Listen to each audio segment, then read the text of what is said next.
Wrestling Around podcast, episode 26, exploring the indies, where we will talk about mainly the indie scene. But before we talk about the indie scene, let's talk about mainly the obvious and what is up to date in the pro wrestling business.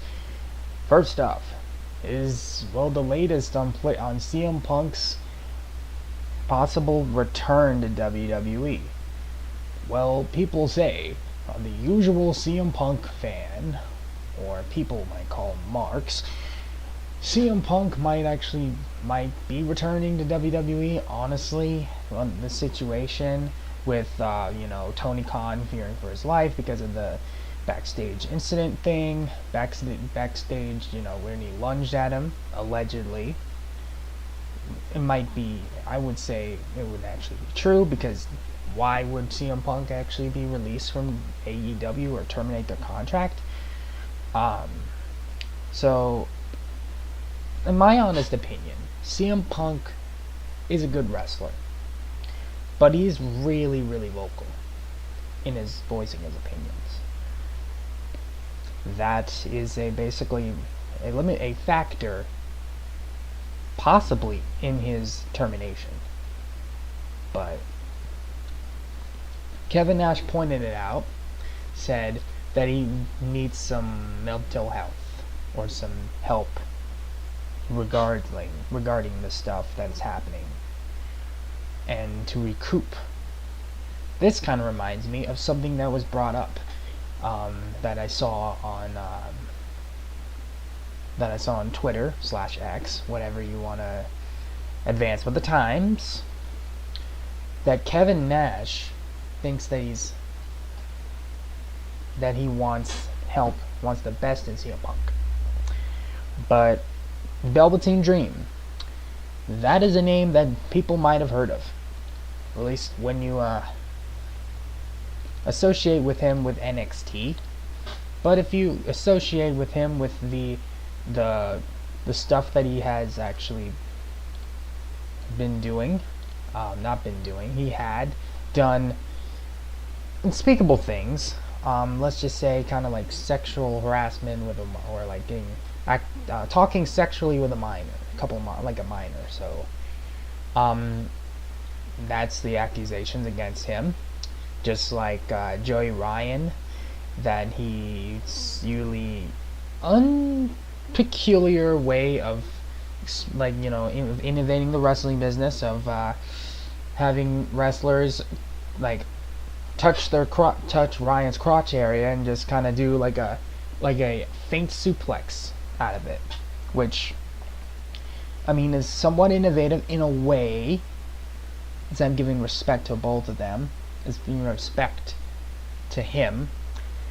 But the allegations against him are kind of really, what's the word that I'm thinking of?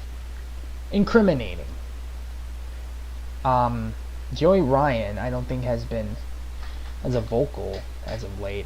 He's responded to the allegations, denying them, of course. So he hasn't. I don't think he has wrestled since. At least that's what I'm hearing. I may be wrong about that. Correct me if I'm wrong in the comments.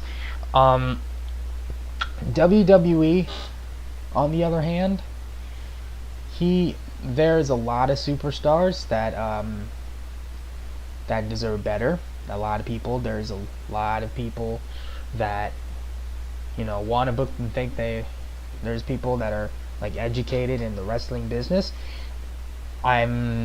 People might call me a mark for the usual fan and the part of the pro wrestling community, but I'm just really an optimist when it comes to wrestling.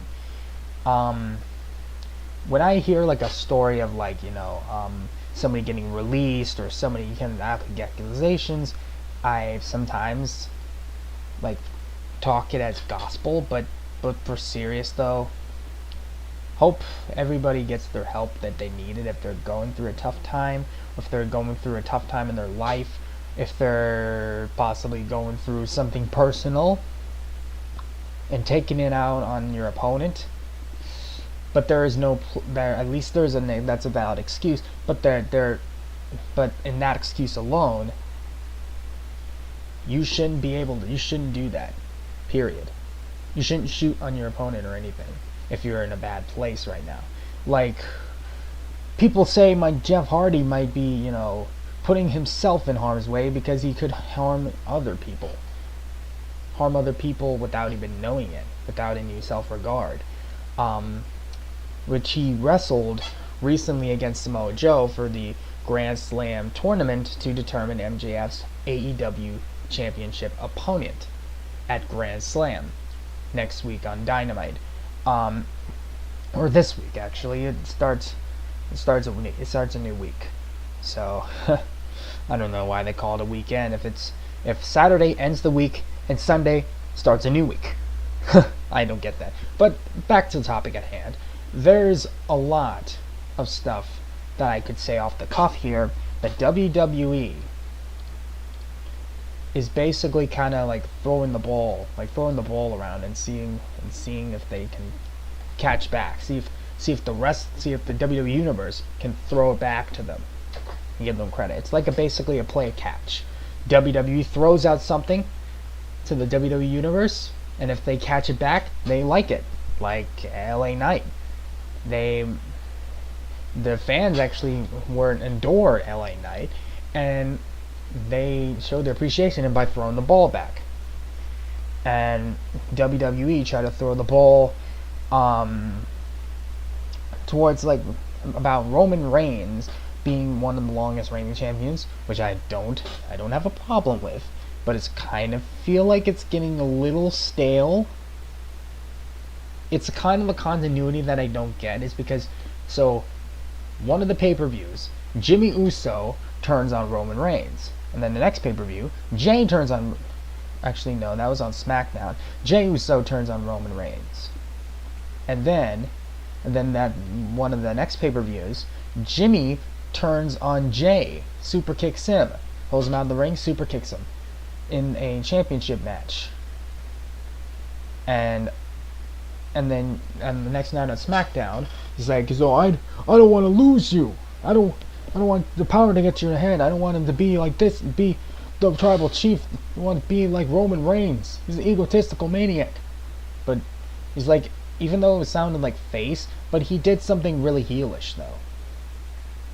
It's just kind of confusing continuity if you say so, if you think about it, because Jimmy Uso and Jey Uso are like one of the top tag teams of all time, in WWE at least. But if it's all time, a lot of people might argue. So, also talking about that, there's a lot of superstars on the roster that haven't gotten their big break yet. Ricochet, although that he has had a United States title reign and a Intercontinental title reign, but he's been kind of like having stellar matches. I think I've seen one with him with Gunther and Ricochet. With that, like him and Logan Paul, man, they've blown the ball with that match, in a good way, not a bad way. But there's a lot. I think the reason that WWE might be lacking is because there's a lot of people on this so-called injury bug that WWE and AEW and some other companies are going through. Like Robert Roode, a former Impact superstar that signed to WWE back in mid-2010s, I believe. I don't know the exact date, but I know Robert Roode debuted on the main roster in 2017. And he went after the Intercontinental Championship with Baron Corbin and Dolph Ziggler, and Robert Roode won the Intercontinental Championship for like a little bit until Corbin took it, I believe. I'm just trying to remember what was in the mind here. Well, I remember at least. So WWE also has a couple other people on this so-called injury bug. Randy Orton is really uncertain because You know, that's my favorite wrestler of all time, believe it or not. Randy Orton, man, that guy can basically just out wrestle you and out taunt you in the ring. It's just really phenomenal what this guy is capable of. Because I don't think you believe it or not, that that's inevitable that he's going to be in the Hall of Fame. If he doesn't return in maybe by right before next year's Mania, he might actually be in the Hall of Fame. John Cena ain't in the Hall of Fame yet. The Rock's not in the Hall of Fame yet. Ray is in the Hall of Fame the same year, so Brock Lesnar could be in the Hall of Fame. And I don't know, he could still wrestle a little bit more. What I'm saying is, Randy Orton is a legend, like, beyond belief. A third generation superstar. I would have loved Randy versus The Rock, but it would have been said, Randy Orton going against Roman Reigns. But that match with Bobby Lashley he had on Raw was like, oh, that was stellar, I gotta say. Sorry if the screen is fully like black. I'm just trying to. I don't know. I don't have a podcast background, just to let you know, just to get that off the cuff. So we'll have our guests on in a matter of hours, in a matter of minutes. So we'll get them on in a minute, and I'm kind of stumbling over my words. Get over yourself.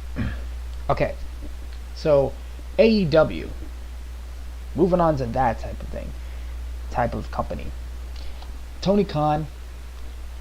I feel like he's some type of people sometimes stereotype him as this guy who's he's like a gigantic mark, and just like brings all these superstars to the company. He hasn't done that as of late, so I kind of respect that. But I also respect what he's ever doing. He's trying to gain nostalgia and independent wrestling into one company. Jericho. There's Sting There's Sting that I remember debuting. Matt Hardy. I remember that night where Matt Hardy was on the the upper bleachers. He was doing the little delete thing at the end of Dynamite. And man, nowadays I'm just optimistic. I'm just full out. I have no words. That AEW has a lot of good talent. AR Fox, Emi Sakura, Chris Statlander, MJF, Samoa Joe. Well, Samoa Joe, he's like AEW and Ring of Honor. But still, all the people that are working backstage, like Dean Malenko, Chris Hero, and Paul White, those men are respected veterans of the ring. And given their input on everything that's happened in the wrestling business and providing feedback to the writers is out of this world. It's good to have respected veterans. But in TNA's case, it kind of went so far because Hogan, Flair, Bischoff, nothing against those guys either. But a lot of people some critical backlash where Hogan was basically kind of changed the 6-sided ring to the 4-sided ring, and he basically wrestled there a couple times. And honestly, Hulk Hogan is one of the biggest liars. I have no words for Hogan. I respect him, and he's done with the wrestling business, but he needs to stop telling these lies. He's 70 years old now. He's retirement age. He can't be doing all this libel. And can't stop spreading lies here. Um, there's a lot of independent guys that I've heard. Apparently, there was this guy named Jake Atlas who used to be a part of WWE's NXT brand, and then I think he retired from wrestling, and then he went to AEW or Top 10 Wrestling. I'll have to shout him out. Even though it doesn't, I don't think he needs the shout out. He has a great big follow. He has a mediocre following. I'm not gonna say like the biggest following like Walk Culture, but I enjoy his content nonetheless. But Jake Atlas, what I've like read about like the different ins and outs of like different wrestling companies. With Jake Atlas, him and his boyfriend getting in a domestic altercation, causing him to mellow out of wrestling. Patrick Clark, aka Velveteen Dream, having these sexual misconduct accusations that made WWE release him from the company or terminate him. It's just like the different types of stories in the wrestling business are really, really important to know about. It might be signs of like behavior, like backstage power, backstage issues. I just really think that WWE, AEW, Ring of Honor, Impact need to make sure those don't get out of control. Every other independent promotion too. I don't want anybody like to shoot on people. Like a work shoot I can accept, but not like a shoot. A lot of people don't want to end up in the hospital. Like what I know it's sometimes unintentionally shooting on because you're kind of excited to get in the ring. I honestly would be excited to get in the ring, but if somebody points out that I'm kind of getting too fast or too stiff, and they'll let me know in the receipt. So whenever I get in the wrestling business, or whenever I get in the ring, but the indie scene is a stellar place. It's honestly underrated, to say the least, because what no better to say about the indie scene. When I went to VCW, Virginia Championship Wrestling, the first time, back in July 29th, before the show, I kind of took a picture. My brother took a picture of me with Matt Cardona. That was one of the best days of my life. And wow. And like, no wonder that guy is like making what, millions or hundreds of thousands of dollars on the independent scene. He's the indie god, and there's a reason why he's nicknamed that. He calls himself that. Where I've seen him face Brandon Scott on Liberty Lottery. And the Liberty Lottery match itself, that was shocking, that a woman won an entire 20-man Liberty Lottery match. Coming out of the last number and winning it all. Man, that's just wow. That's just inspirational to the fans. It doesn't matter. WWE doesn't allow intergender wrestling anymore, but because to please advertisers, but AEW, they got to take note of that. Honestly, I know Tony Khan or Vince McMahon is not watching this. Most likely not, but I know there's a chance that they will, but It's unlikely, but I have hope. So, the wrestling business doesn't need to be toxic. Doesn't need to be, oh, this guy's shooting on me. Oh, I need to get my back. I need to get my back on him. I need to get revenge on him. Really? There's professionalism when you handle yourself in the ring. Like when Grimm's Toy Show explained that he got attacked by two guys, and they said, "Oh, they don't deserve to be in the ring because they're YouTube guys. Oh, those aren't. Oh, it's a fat guy who's in the ring. He doesn't deserve to be in the ring." Who cares? As long as they have wrestling training, they deserve to be in the ring. No question. Doesn't matter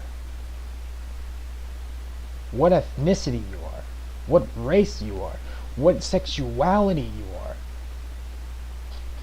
Like Effie. Effie is playing a like a gay persona and Sonya Deville is literally lesbian.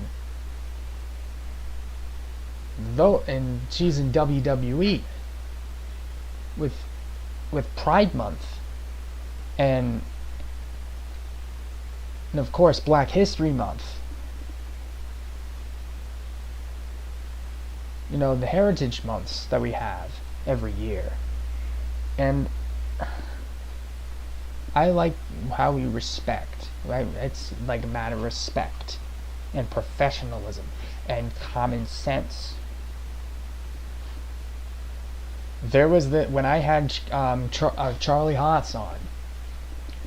Charlie Haas there was a fan that was basically trying to get on in the action, tried to get involved in the ring. It's like, oh, I need to kind of hit my wrist on my desk. So told me about this time where I seen this event. It was a SME. I think that's where he's the champion at the time when I talked to him. The fan basically was trying to get involved on the action. Like one thing is like playing, like putting the character over, I can get, but going too far as getting up and personal with them, that's really professionalism is not only in the wrestling business or any other job. It's like etiquette. That's the main word that you gotta point out here. It's just you gotta conduct yourselves in a professional manner.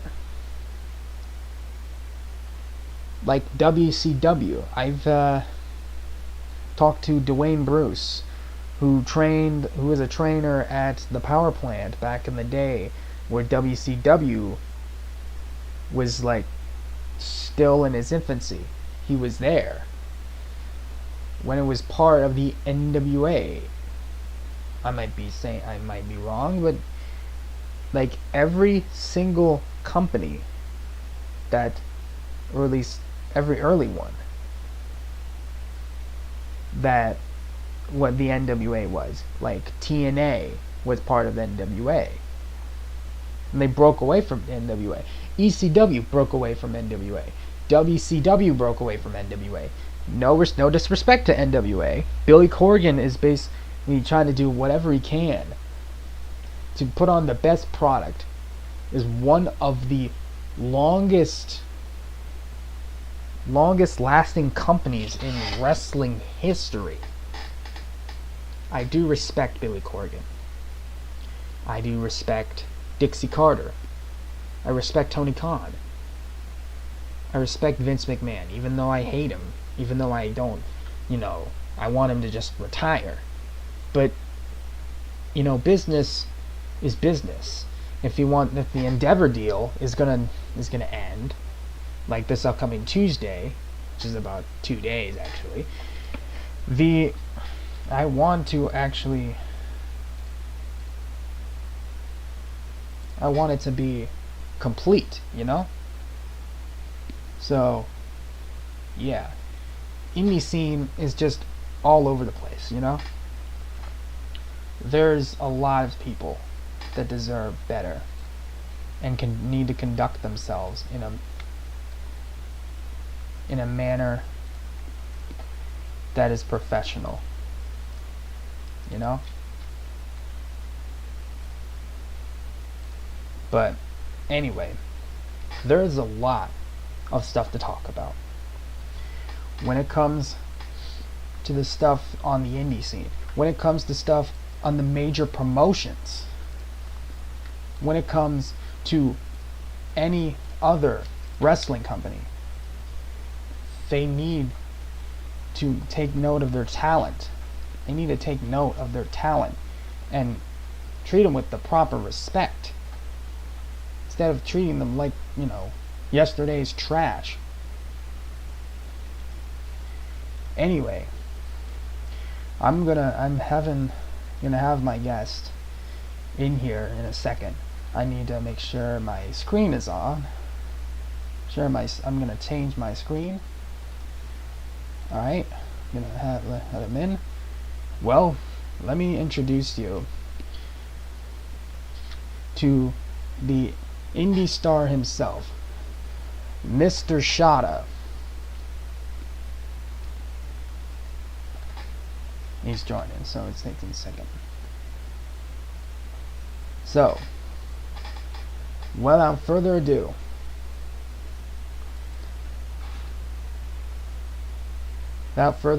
I want to introduce, thinking a little bit. Well, Wrestling Round Podcast. I haven't done this in a while, so, kind of a little ring rust on me, or rust on me,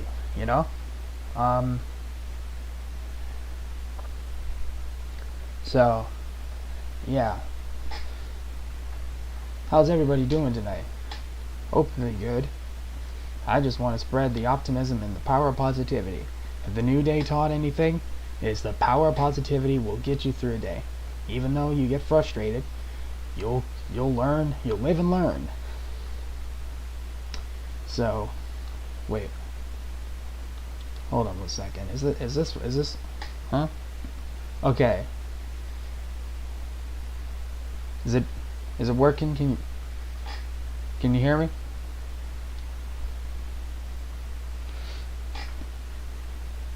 Can you hear me fine? You were kind of trying to. There's little problems with the Zoom. Is it? Can you hear me just fine? You can.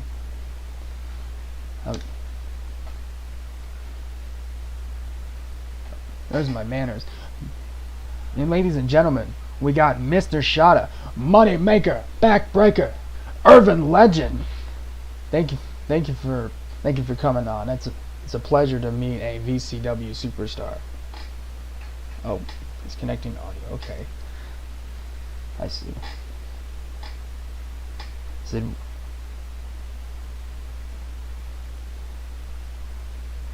Can you hear me just fine? I know the audio is off, or you're trying to connect to it. Is it working? How have you been, Irvin? We good? Is it working?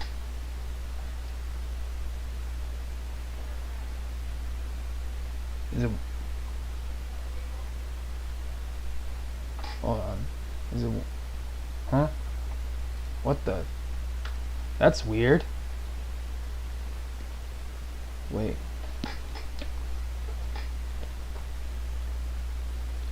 That's really weird. Never had that before. Is it working? Is it some type of problem joining it?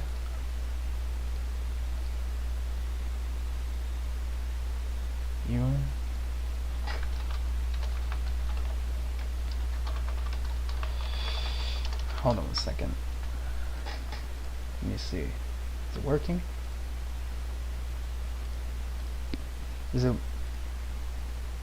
Huh.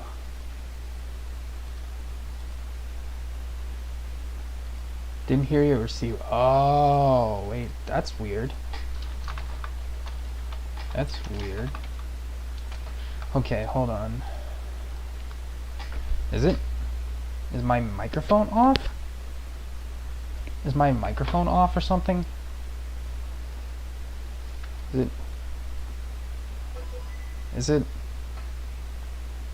Okay. Is it working? My microphone might be off, but is it?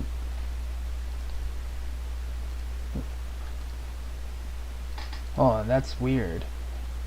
That's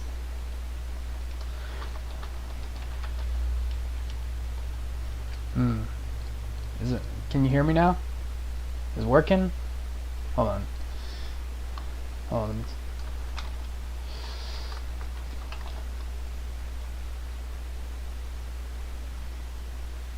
Not connect audio, huh? That's weird.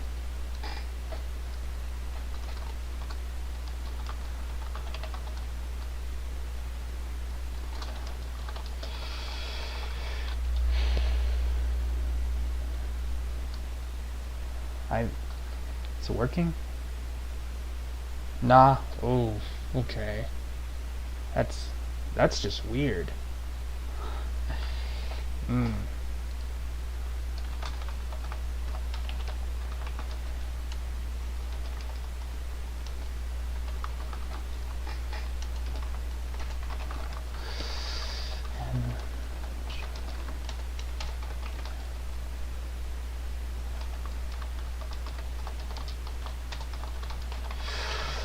Hold on. Like as in all. Does it work? That's just weird. I'm wondering. Okay. You end the meeting and then start a new one. Maybe I'd try to do this again. That's just. I'm connected to audio. Is it? Am I working? Is it?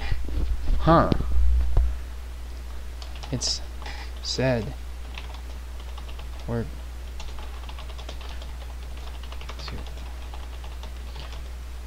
Said.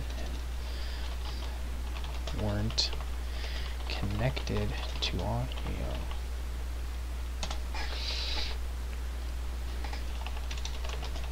My side at least. Huh.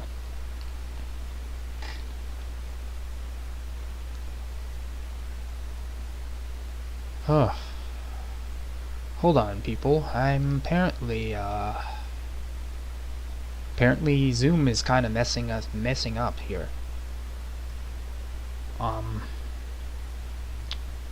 Okay. Yes, that's odd, because I didn't hear sound or anything. Huh.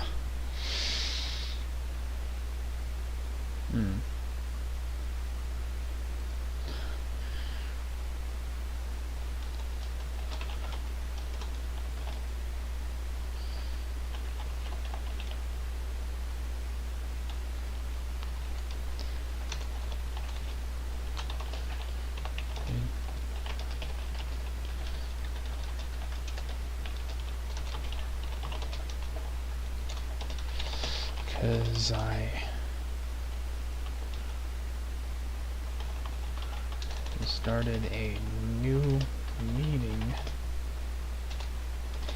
If doesn't work, we could try Google Meet.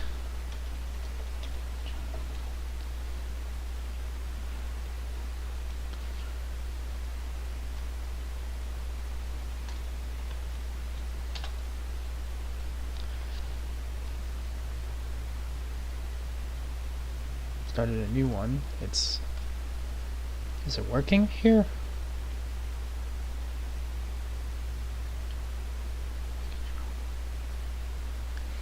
It's, there's also Microsoft Teams, but Microsoft Teams is going to be ceasing operations. Or I think people still. Hold on, let's see. Let's see if this works. Is my microphone in? Hold on. Huh. Is it? Oh. Does it not work? Oh. Wait.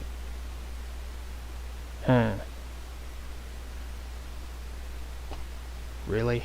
Stupid Zoom crap. Is it? Oh. Wait. You connected audio finally. Can you hear me?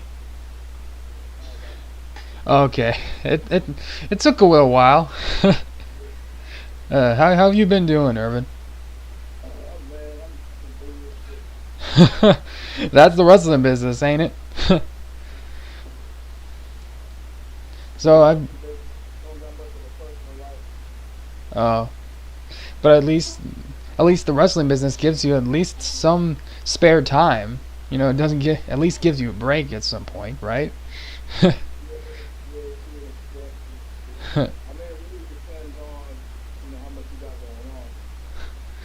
Yeah. What's it called? At the VCW shows where you were at recently, was the VCW show like earlier this month when you faced Rex Lawless. Um, how did it feel like, entering VCW for the first time? When no, like VCW in general.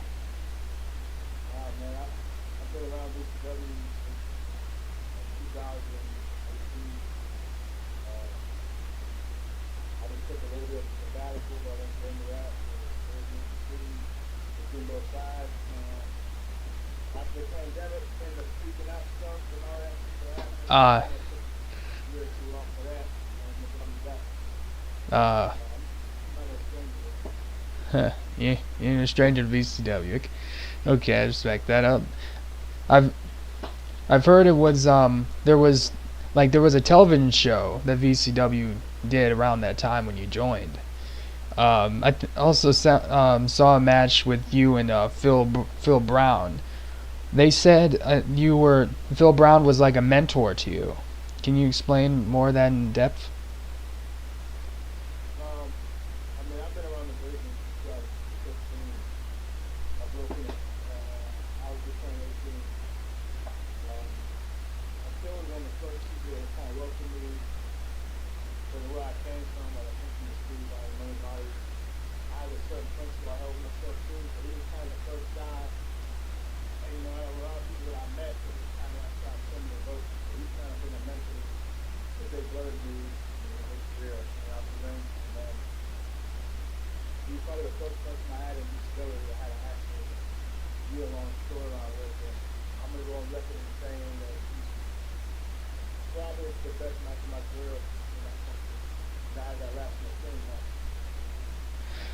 Yeah, when you were playing the heel and he was the baby face.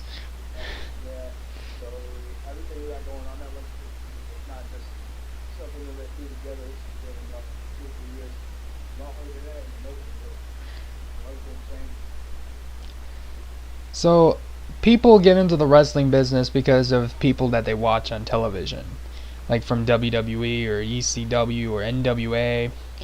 What was your person that you looked up to the most in the wrestling business? They grew up adoring.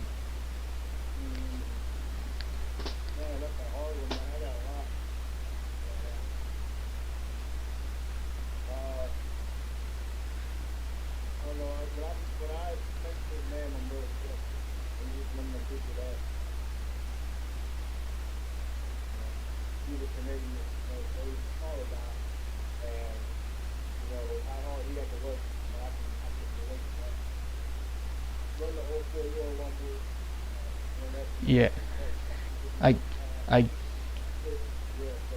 I that guy. yeah, I get you what you're saying. The the he who shall not be named in WWE. Him and Guerrero were. I'm a big fan of the Hart Foundation, considering how my good friends are in the Hart family, and I kind of learned a little from them. Even though I cannot name him, my friend, there's some that's alive, David, I'm good friends with him. And like, I had my inspiration. Guerrero for sure, he's amazing. Mhm. Yeah, those wrestlers just like work tremendously and intensively in the ring. Like with him and Malenko and Malenko, him and Sperry Saturn, all as the Radicals when they joined the WWE 2001. Like Guerrero and he who shall by not be named basically were big stars. Dean Malenko didn't really do anything as much with in WWE. So obviously we know about Perry Saturn, his little mop gimmick because of in real life incident with Mike Bell where he dropped him on his neck. But that's that aside. You mentioned that you actually started in the business back in 15. Can you tell me what type of training that you had to go through, how it was and how what type of diet you had to be in to kind of get into wrestling school and into your first ever company that you kind of were booked at? I'm gonna say it like this: promoters will sell. Promoters will pay $300 a month in the past. Doesn't mean they're getting no money. So I tell everybody, if you want to be a pro athlete, you gotta be in shape. You know what I mean? In the day and age, we got people that don't run 3 times, must be done. So like the week back in the day, was you had to have it. Now you can look like, no some stick of butter and be a pro wrestler. But like if you want to be a pro athlete, you kind of gotta like set a diet, you gotta work out, you gotta Mm-hmm. have some keep financially stable. Even if you work at McDonald's, you gotta have some sort of money because they're gonna be spending more than you make. Unless you're making $1 million a year, you can't be a winner for them. You can't be a whole company. I mean, the promoter might chip in a little bit. You gotta factor your head. So unless you got a deal like that, you gotta have money. You gotta have money for beer, food, clothes, all that. So it's like when I first broke in, I didn't have no money. So fortunately, the owner of Southside West just started that. His name's Mark Myers. Mark knows I've Mark Anthony. He's I've still heard, around. Um, I've heard that they, sorry to interrupt. I heard that Southside of Pro Wrestling, Southside of School of Pro Wrestling was like down in the Virginia Beach area it used to be, but now it's like non-existent apparently. Like that the only one is in Primetime Wrestling Alliance up in Yorktown. The only one in the state of Virginia. yeah, at one point it was Southside Pro Wrestling HW local, and Primetime was HW so it got sold. So that's why it's in Yorktown. Um, Mark knew I had no money, so we kind of had work to do. We might be working. They owe me out a lot. But a lot of these guys come in there not knowing who they are. They knew the business kind of, but they didn't know how much, they didn't know they had to be in shape. It takes time and sacrifice. So like I'm one of those dudes, I stuck around, I stayed there. I think I'm one of the few that lives in here that's together. I'm, going out and done with some other guys, just left and right, leave, like this or that. So like, I think, and then we gotta deal with the business part of wrestling. Which is people get jealous, people try to sabotage the shit. Backstage politics. A lot. A lot of people do it. I don't really bother me because of how I raise myself. You guys know No. me. Not to talk to me like that. Because I'm not Yeah. the type of dude that go online. I'm the type of dude that stays in the house. So I don't really pay attention to that. The most of these people that do these online things for a million, they don't even know what they heard. There's always a politics in wrestling, man. Yeah. You gotta let them make the decision. Yeah. I don't, I acknowledge it, but I don't, pay attention to it because, wrestling business just to have just to entertain the fans. Um, Also, you actually had like a match both for both WWE and AEW, and with you having against like Lucas, I forgot his last name, and Brandon Scott, who is currently in VCW. What did you? What? How did it feel like when you got like the phone call that you were like, oh, you're needed on WWE / AEW television to squash out to be a squash match? Well, they don't really come for more, you know. I just honestly, when they sent me an email, I thought I was announcing, and now like I clicked on it and it showed me the logo and all that. So I got all that turned in. We got the arena. We were told what we were gonna do, and we did it. And it's like, damn, like this is pretty crazy. I mean, I'm not trying to sound cocky. I kind of always knew one day that I'm still in no choice. I didn't go to the business to stay on the defense sector to make, you know, a couple, you know, I still wrestling make it good. So. Mm-hmm. I mean, I haven't been up there, I haven't been WWE and AEW involved. So they know how to reach me, they know. If they, I tell everybody, if they want you, they'll come. You want to go to them. And instead of keep out there. But I'm, you know, they know who I am and I work for them. Keep out. I got a lot of friends in those companies who shopping at them. I respect that. Um, if if you had to like pick one of those like major companies or like those lesser known companies to be part of, like AEW, WWE, ROH, Impact, like the maybe the lower ones like MLW, CZW, and JPW, which type of promotion you would like to be a part of, to take part in?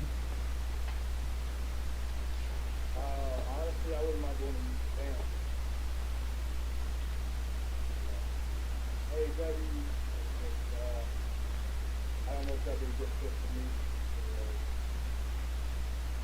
I mean, everybody knows there's a lot of backstage shit Yeah. companies, but I just think that AEW is really for me. WWE would probably be more of a better fit because that's what I know a lot of there. I know that from the best. So WWE you can get, but then that's kind of a tricky situation. But if I learn more independent freedom, I wouldn't mind doing Japan, maybe even Impact. My door's always open for anything. I'm not gonna say no to one company. You know what I'm saying? I respect that optimism, Mr. Irvin. Um, what type of dream matches, if you had to pick like with any person that is still like wrestling or not wrestling anymore, what type of dream match you would like to have have in the ring? One person I want to work in particular with, for some reason, I feel like everybody works for some people do. And being that I was both kind of from the DMV, from Maryland, I'm from Virginia, I'm kind of surprised that hasn't happened already, but I think me and Leo Russell did a match. I definitely work Chris Bay, Ace Austin, people like that. I wouldn't mind working TJP. I try not to do a dream match because, you know, I try not to, I just have to do it. I don't like talking about dream matches to feel all the cash, but you know that's not going to happen. Yeah, like the ones that are not wrestling anymore that you could come back, for one final run. Either that or the ones that passed away. I mean, obviously, personal wrestling more, dream matches with somebody that's connected. By the time he passed away, I was missed. People like that. Tyson Kidd good mentally for me. That's someone I would have broken for those. Yeah. I got my dream matches, but actively, Leo Rush is definitely up there. Well, when when I first saw you in the VCW Liberty, it was the Liberty Lottery match, and where Matt Cardona was at. Um, how was How was the Liberty Lottery match when you first like got in there and just it was I think it was you and Phil Brown and like all these other guys like Big AC, Rex Lawless, and a few other guys. What is like Liberty Lottery match like kind of little like different from like a traditional like Royal Rumble? That would have been my first lottery match. 2018, I came in as a baby and I lasted over an hour. I think the person threw me out. And, it's been a while. It's been a long time. 2018, somebody from Texas. It was a big, it wasn't a big jump. It wasn't, it was a Texas match. And then the other one, the other round was on a heel. And Banks was good for me out of that one. I think I seen that like 2 years together. Yeah, the Golden Pinky Society. Yeah, so this one I was number one. And I only lasted about 11 quick months. You gotta have to get, eyes open everywhere. You got somebody coming from the eye, the side, you just gotta be aware that you didn't hit from every angle. Interesting. Who can? When did you come up with the gimmick of being called Mr. Moneymaker Backbreaker? The Moneymaker next record was inspired by Floyd Mayweather. He's my favorite all-time athlete. People always say, "Oh, when you shake your head, you take a big look just like him." Even though I'm 3 inches taller than him and 30 pounds heavier than he is, I'm kind of protect my heart. So I did the whole Vegas money team gimmick. So, he's one of my idols. So I pay homage to him. It's not like the wrestling business. They can look throughout the contract. And I got that down to the T. But the problem was once I got hurt in this study, and then I actually got a small amount of, I'm not going to call it beef, but we both thought it was best to go me off for a little bit. But it ended up being like a year and a half. They didn't receive. And then the whole speaking out thing and the whole shit. I'm not going to get into that, but the whole investment, they let it go. Yeah, yeah, we all know about this. I did that. I thought that Dennis Moneyal, I did the first coach. But now all of a sudden, everybody comes to cash this, money that. Like, oh, that's perfect. Now they're stealing my shit. Now I gotta come up with something personal, and I forgot about my past. I was like, well, I'm not gonna be a president for me either. So that's where I'm at now. The person you see in the ring now is not a good. And who I was now as a teenager in the streets of Chicago doing some, street shit. Which I'm not proud of, but it was a product of my environment. I'm just lucky that I was good at something and I was able to put my focus on something else other than affecting family and saying that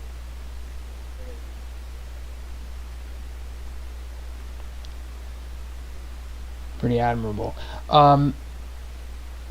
If there's always these like wrestling that has all these like stories about about the stories back in the day where you know there was a lot of stuff with the there's always like the that backstage issues or like the people rib each other and you know people play pranks on one another and they come out with like different like outfits and is there like was there any person that was trying to pull a rib on you when the time spent? everybody has been good. I've been good for a shit hard. But there's a line. Like, one thing that I don't like is any rib involving someone's gear, first drop, I don't complain about it. Me, I'm not a joker. You can rib me off tape about who got me, but I just feel like giving back. I'm not here to take it. And that's like, well, that means the right to do. I'll be honest. I'm not a big fan. I made president of this without the past, time. But I didn't join wrestling at the time. I didn't join wrestling before the end. I joined wrestling for myself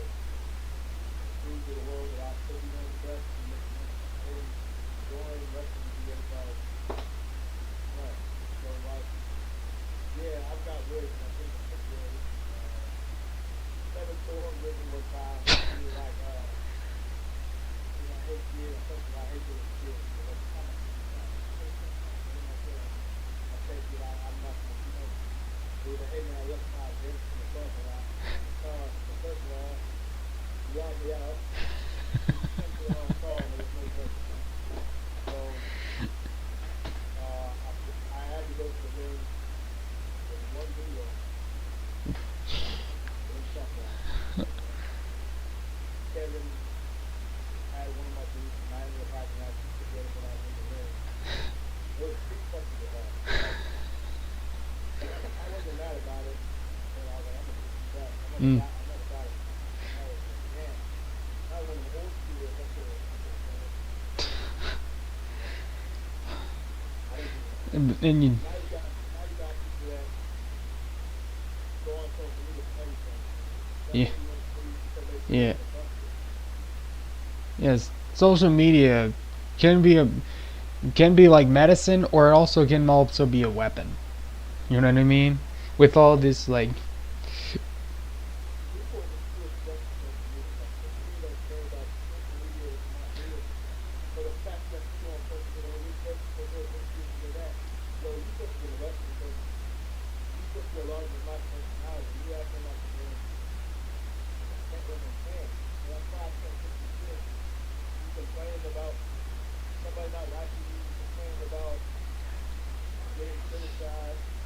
I mean, what the hell did you sign up for when you're doing the wrestling business? You're gonna get beat all over this man.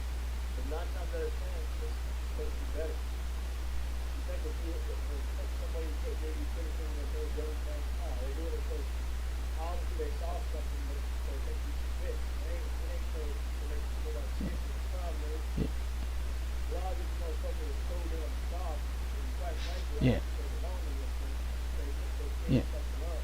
Like, yeah, that's why y'all ain't never get lit. That's yeah, why y'all ain't never get past where you at because social media. I mean, what? You know, Doug, you and everybody get high with stuff with them and shit, and they already see your complaining and trying to pick out noise and pick out all wrestlers. They're bringing in drama. They're not going to use it. Everybody want to use it. I'm not going to. And it's like, if you're dealing with something so catastrophic, you gotta, yourself, you gotta private, you gotta let everybody know about what's going on in your life. That's my thing. If you wrote that what's going on, you see that, they're not making it. It's just you have the best of house, get that shit. I can respect that. You see, and when it comes to social media, you see, like a business, and has to have criticism to know better themselves or whatever. You like, the like your trainer is like, oh, you can do better on this. There's two types of criticism at least come to mind. It's constructive criticism, which is really important when it comes to bettering yourself. And there's that destructive criticism, which is basically blatant trying to bash at you. And the constructive I only listen to constructive criticism.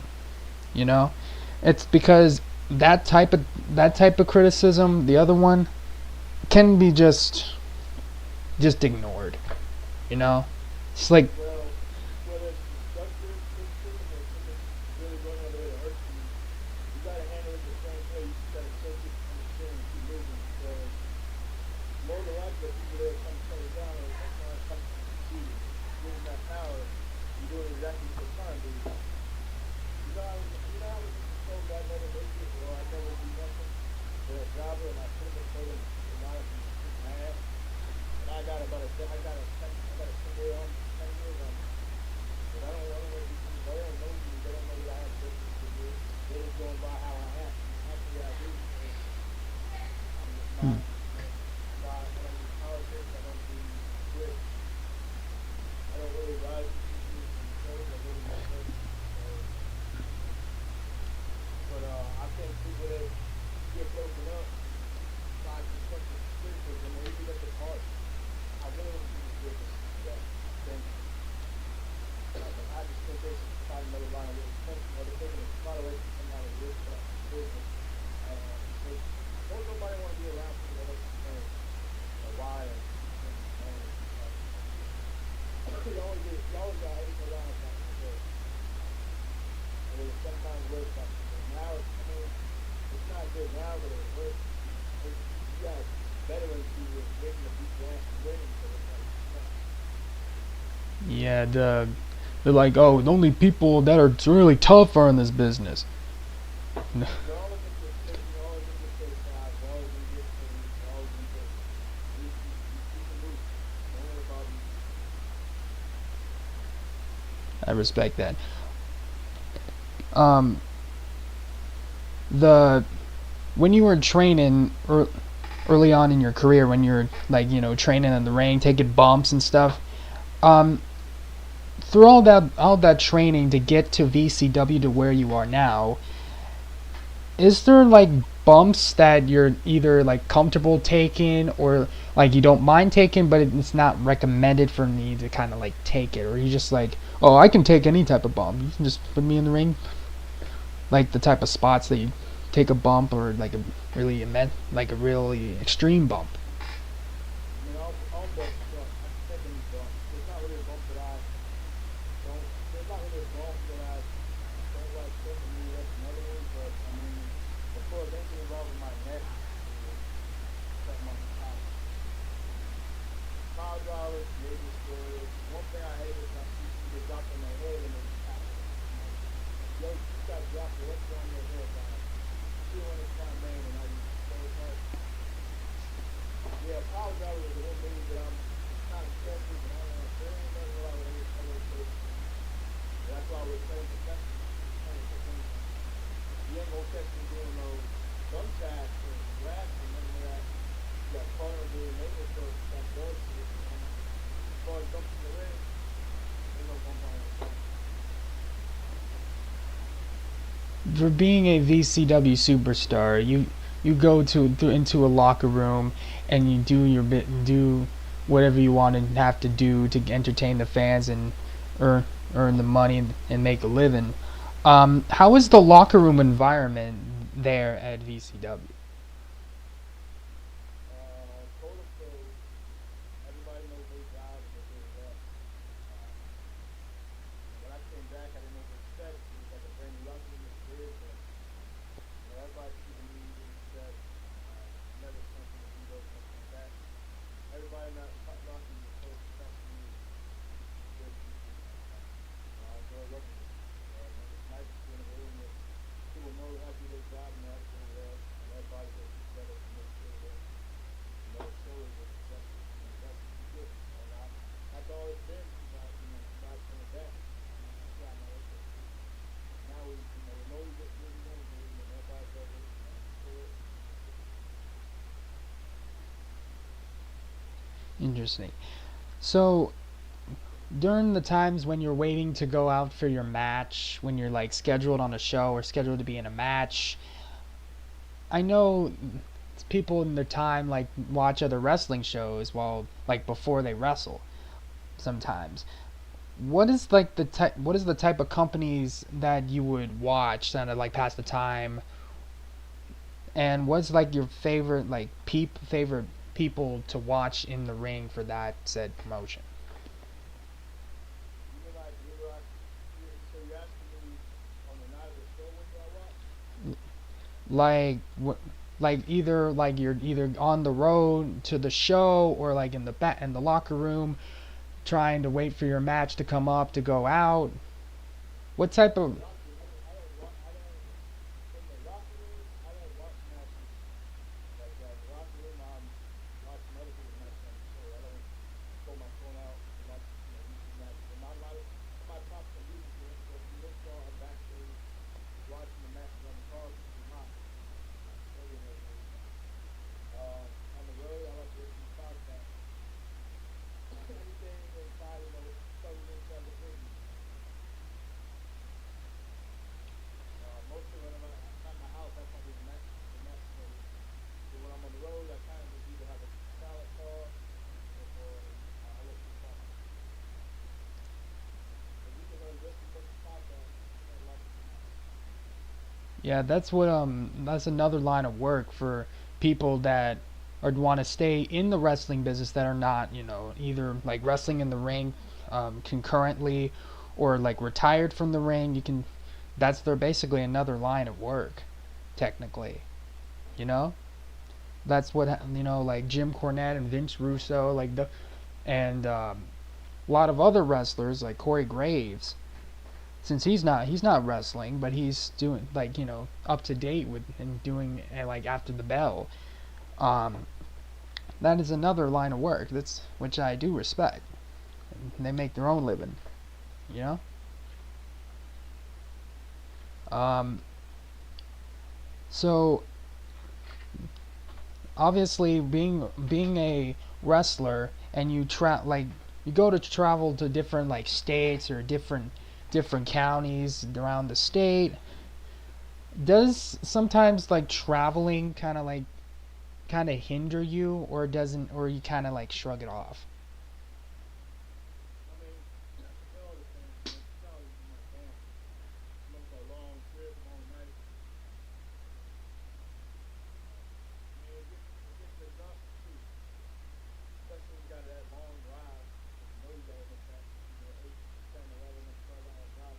How long it's gonna take you. So, I mean, yeah, most of us don't normally drive too. So, I mean, it definitely puts you to sleep. So, like, they call it the point time to get used to it. But no, let me check my flight schedule to see what I can get. Let me check, call rentals to see what I can get. Yeah, man, it's the biggest part of business is traveling at all. But it's cool. Every time it's cool. Really respectable. So obviously the major companies like WWE and AEW have their own type of wrestling. There's something that is under. You talk about like people that are underrated in the company, but the independent scene itself, I would think, is somewhat underrated because you know there's a lot of people that came from the indie scene to get to those major companies, and just they just want to tune into the major companies.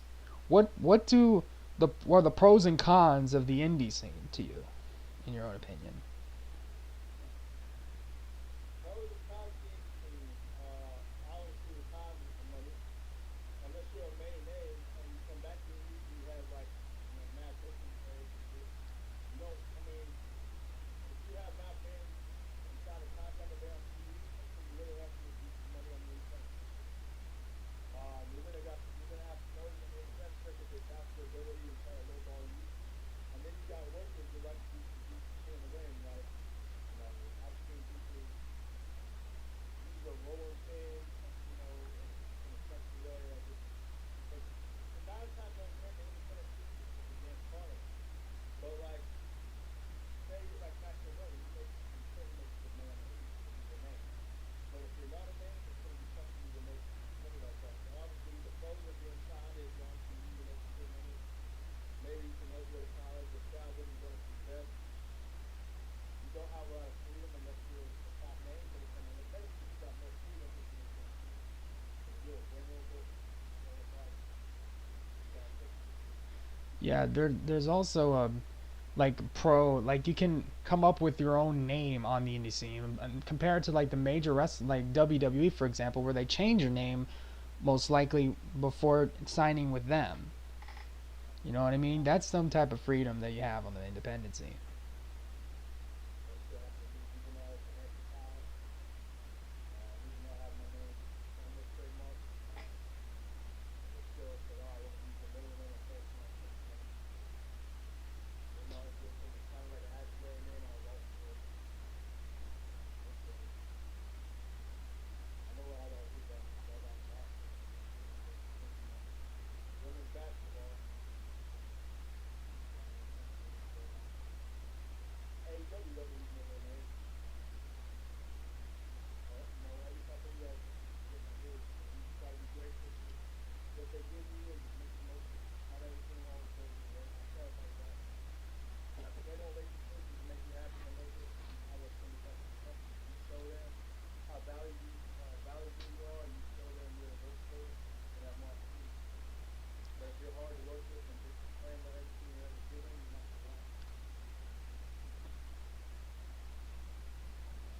Wow. Um, I've heard that. Tell me if this is true or not. I've heard that Jerry Stephanitsis, who recently had his 40th birthday, is like the on-screen authority, on-screen boss for you. Is that like really? Is that like in backstage too, Jerry Stephanitsis, or is it like George Pantis? That's kind of booklet thing, man. I mean, obviously Jerry has stories. I'm not going to keep implement earlier, but yeah, he has stories. There's a few boxers as well. Mm. So moving on from that, with the different types of places that you've had matches for, out of all of them, would be your favorite match to date,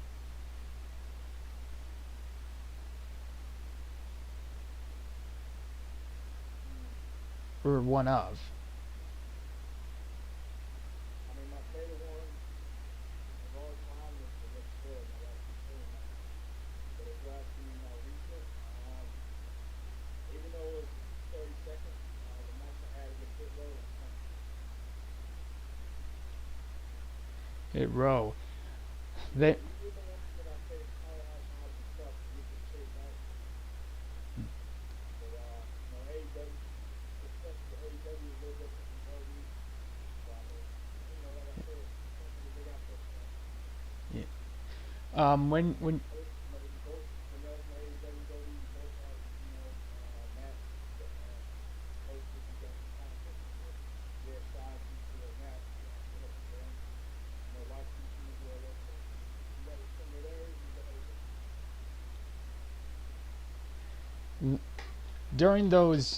during those matches with AEW and WWE, I know before a match you guys kind of like communicate like some, obviously you communicate in the ring sometimes when spot calling and everything, but when you did those matches on WWE and AEW television, did you have like conversations with your opponents before you go out for the match? Pretty much get there, find your coach, tell you what you want. You talk to them about 2 or 3 times, even if you don't talk to the talent. I got the opportunity to talk to everybody involved. You got to do it. The most intimidating thing is the cameras in your face everywhere, and you know it. So if you do something smart up, you're gonna hear about it. You get pinned. But fortunately for me, it wasn't nothing too over the top, and then everybody has to put their window. I mean, when I was from AEW, I told them you shoot me in the face, I already knew what I was gonna do. I already knew my job. I just went out and did it. Now, obviously, if you get a bigger role, it's more important to talk to your opponent, but I didn't feel the need I needed to because I knew I was gonna get my ass beat. So it really makes sense. You know where you gotta be, what time or angle to keep it away. Really optimistic, I gotta say. You are. Let me just add that. Um, Also, I know there's a VCW show coming up this next month on October 7th, Nightmare on Granby Street. I would think that you would be there, but just promoting VCW right now because I'm definitely gonna be at that show. I can't wait to, if you are on the card or not. I definitely would dedicate your business, and I would thank you for coming on, and thank you for your contribution to the wrestling business. I really admire your optimism. And thank. I really do appreciate that. I will definitely be um, at that show. Everybody has to wait and see, of course. I can't announce it yet because I'm still waiting for the coach out, but Yeah. I'll be there. I highly advise everybody to come to that show if you're in the Memphis area. And I think November we're gonna be Is in Alexandria. yeah. Yeah. November we're in Alexandria, Virginia, the Richmond, RVA area. And then I believe December is gonna be You know, so. tell you real quick before this kind of ends on us. So back in Like 2020, I was trying to go to a VCW show where Sergeant Slaughter was on it before the pandemic hit. But oh, whoops. Whoops.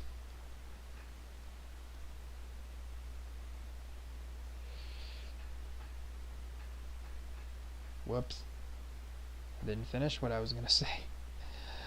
Oh, gosh.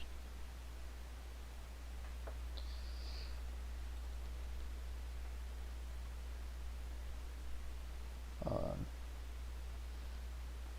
it cut off.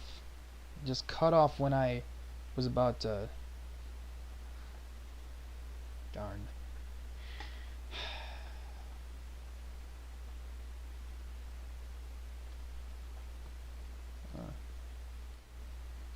Alright, hold on.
Well, that was.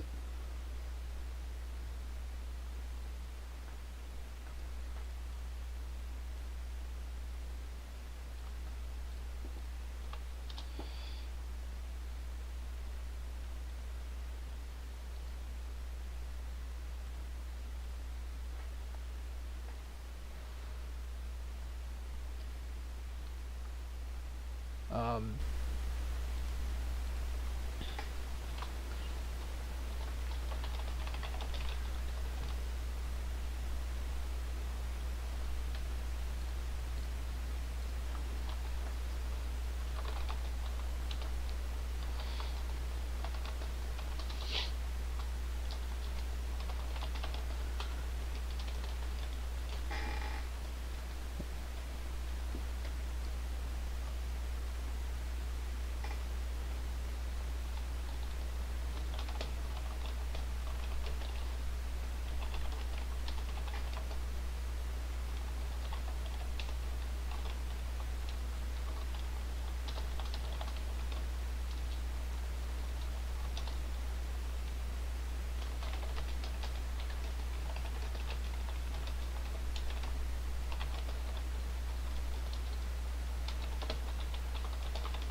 So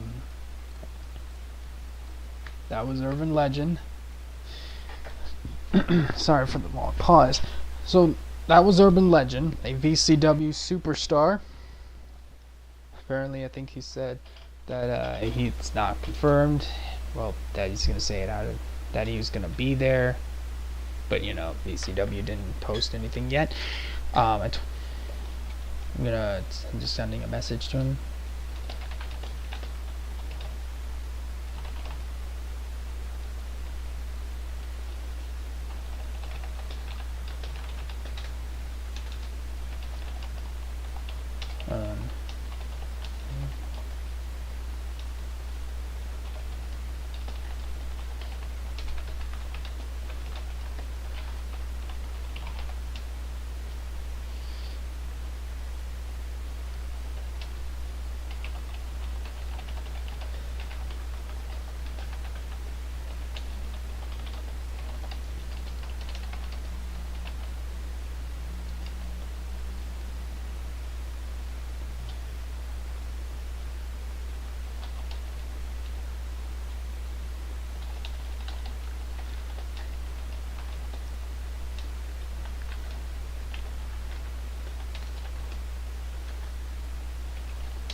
I told him on Twitter.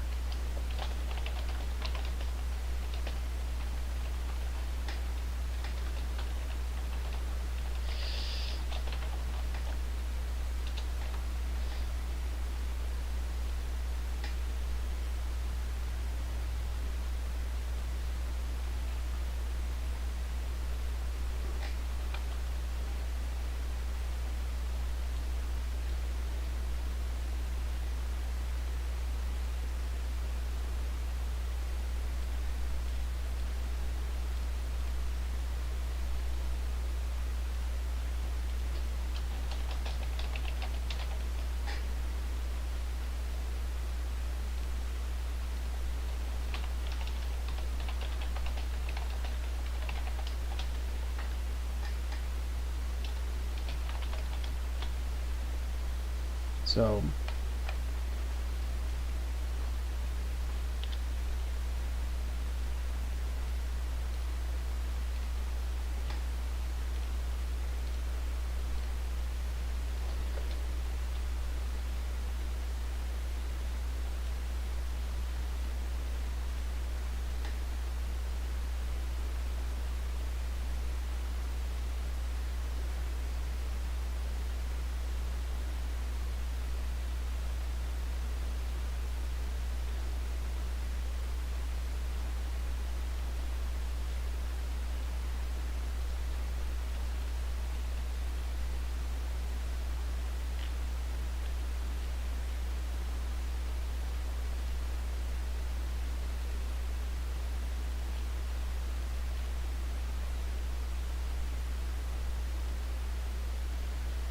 all right. That was Irvin Legend, who is gonna be. Who said that he is gonna be there at Nightmare on Granby Street, in the North Masonic Temple in Norfolk. So if you live in the state of Virginia and want to attend a indie event, a pro wrestling show before, like a non-wrestling show, WWE event, not AEW, the major companies, VCW is definitely a show that definitely is, like with the indie scene, is underrated. It's with heavily heart. I say this on the bottom, from the bottom of my heart, that the indie scene is basically the crepice of everybody involved in the major companies, because the indie scene is where you start, or at least for most people. That, like Kevin Owens, Sami Zayn, like everybody else that made their living off the indie scene to get to the major companies. They need to stop overlooking that and kind of open up to it, open up to everything, and up to what the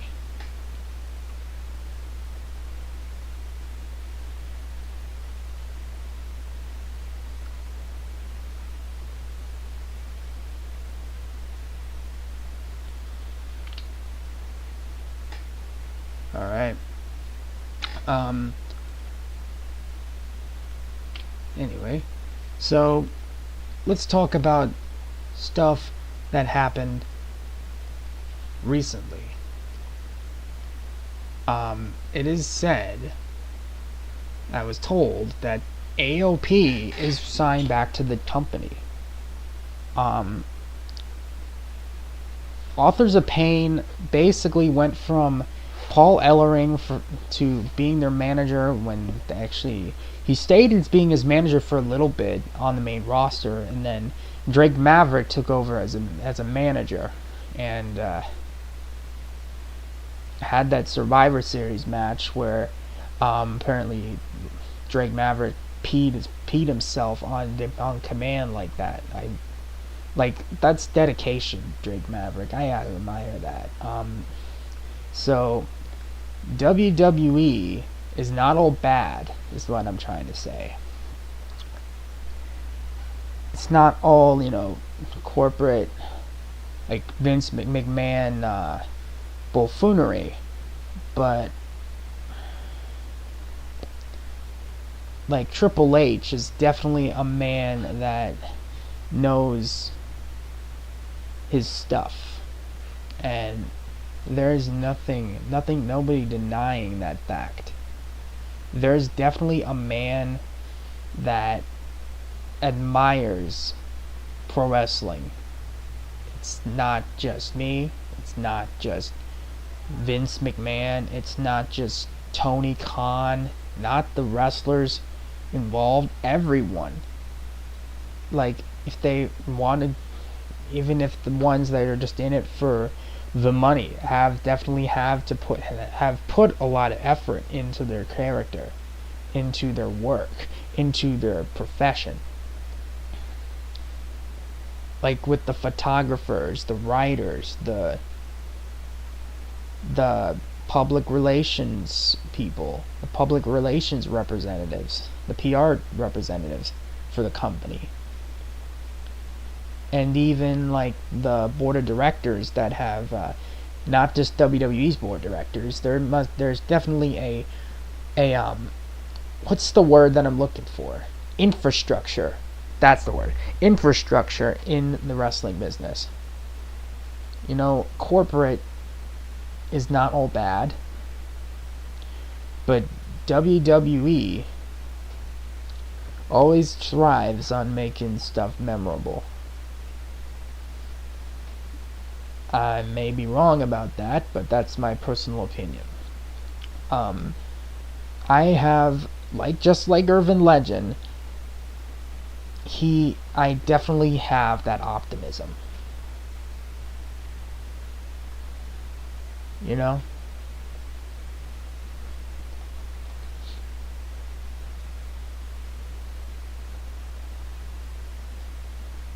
So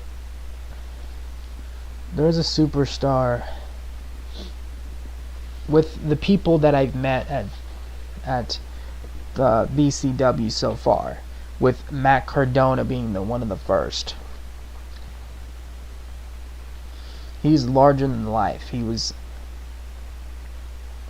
a guy that is rightfully so earning a living.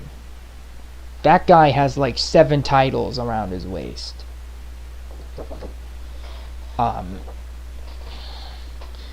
then Gangrel. Gangrel is a man. He may have been wrestling since the late 90s. Well, actually, that's according to Cage Match. It said like back in the 80s, the late 80s. That's around the time when Mysterio started. Gangrel can still go, and that shocked me. Knowing the fact that Gangrel is a man that everybody is familiar with in the earlier days of WWE, of WWF. There's also the underrated parts of pro wrestling, underrated superstars on the indie scene that I don't think I can, that I have a little chart here. I have a chart on Made with LibreOffice that has a lot of potential superstars that could be great for the business. Potentially. Everybody has a potential to be anything. In the wrestling business, in the IT business, in the corporate business, in the nursing business, not even the financial business. That if they're passionate about everything and they put effort into what they do, they can accomplish about everything that they want to do. Kind of reminds me of a point. These different underrated wrestlers. Steph DeLander, also known as Persia Parada on NXT, who only had a few matches with the WWE. Who I've met, and who's touring with Matt Cardona, is definitely a man, is definitely a woman that are on par with the men. No divide, actually, because even though there's women's championships, but they're as equally as the women. People like Lita, people like Trish, people like Molly Holly, those Hall of Famers trailed the way that these superstars of the indie scene and other major companies admire. And that is a fact. And Steph DeLander definitely has potential. So does Brandon Scott, MCW's own. A MCW, I would say alumni, but I haven't actually seen Maryland Championship Wrestling other than the match with Goldberg and Steve Wilkos had with that tag match recently. So, not recently. That MCW show, the MCW match was like back in the early 2000s. So, Brandon Scott, great dude. He's stellar performer. You know, people may botch, people may, injure themselves accidentally. Some person might be too excited to be in the ring and basically kind of try to unintentionally shoot on them. Actually, not try to. Unintentionally shoot on them, not try. So, all those people are destined for greatness. People have achieved success, and people have experienced failures. That is just the destiny of life. If you have no purpose, you definitely have one. You say you don't have a purpose, you do have a purpose. There is no other alternative to that ever, because no one doesn't have a purpose on this earth, in the universe, in their lifetime, their livelihoods. that's just a man. There's men and women and people in the LGBTQ raise their lives what they want it to be. There's always a person that can be represented, can represent you. Representation is a big key in life, because you just need to take pride in what you do. You need to be optimistic. You need to, even if you're frustrated, you got to move on with it, and you actually live and learn with what you've done, when you messed up, when people take flight and they forgot to have their wings. If they forgot their wings, that analogy, that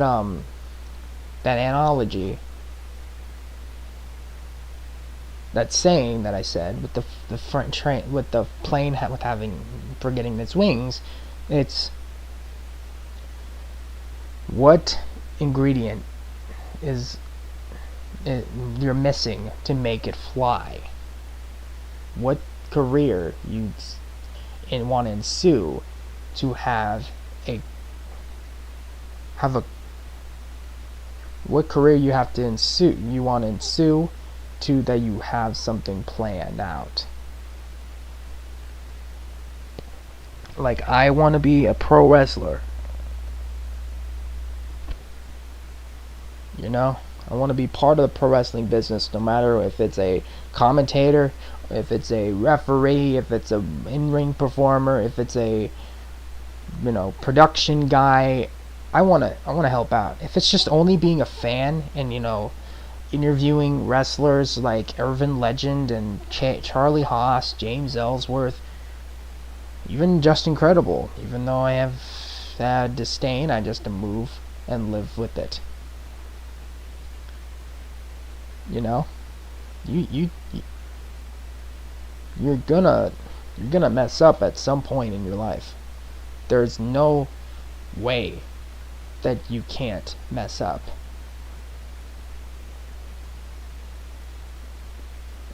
Because there's everyone.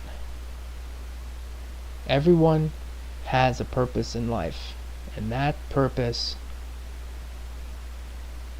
is living within you. It's potential. It's potential energy and kinetic energy. Everybody knows the gist. I don't want to talk about the sciencey stuff because I'm a nerd. If it stays in motion, if you have a purpose, if you gotta you gotta go keep the ball rolling to have a better life. Whatever you want to do. And you gotta try to make the best decisions for yourself. Whatever it is, I am definitely gonna say that whatever stuff that you have, whatever you're going through right now, I understand.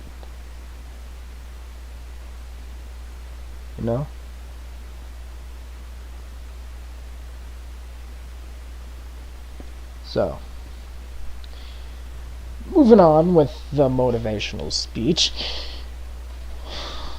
let's talk about some of the people that I've known about, learned about. This guy named Ian Rotten. Ian Rotten was part of this ICW Mid-South. He was the promoter. He was the founder of ICW Mid-South.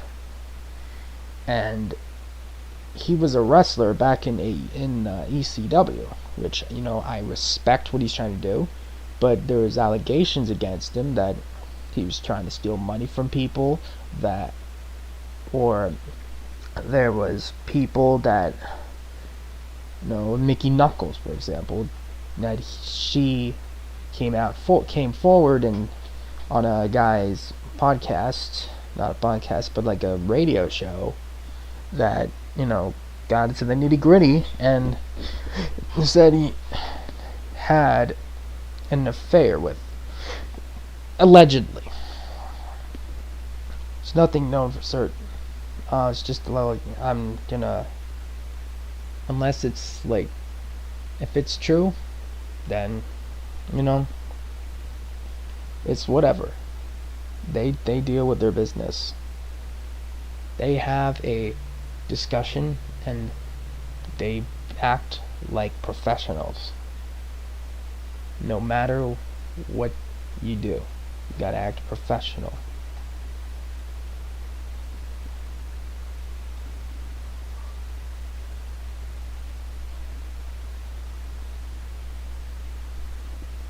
So, that is what you want to do.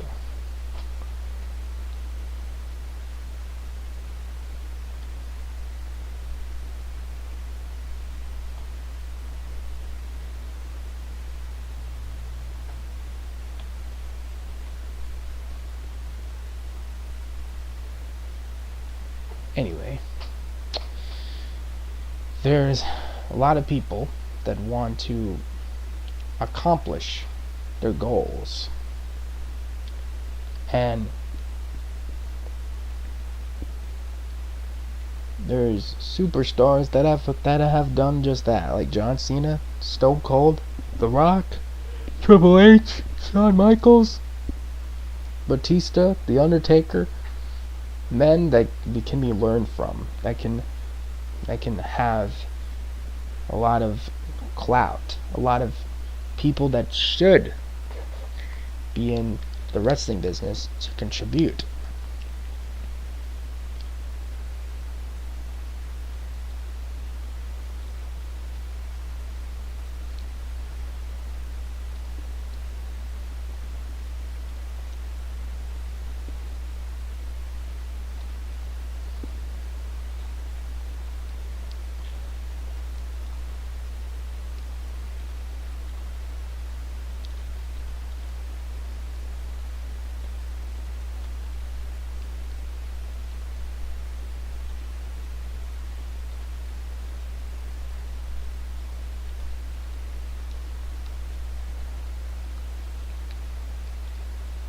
Alright, anyway, so, like recently, we've gotten a lot of stuff done in WWE. There's no way that people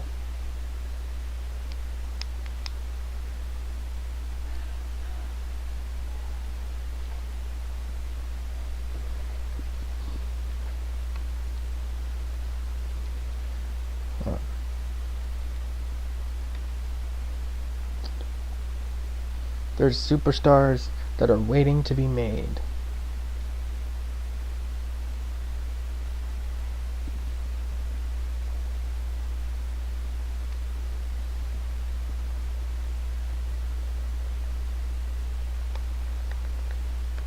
So, as we wait our other guests to come on, I'm gonna play this game called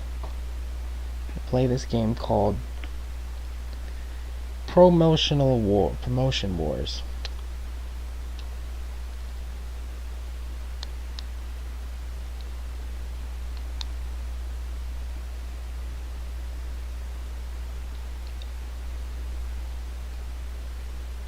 I'm gonna go to window capture.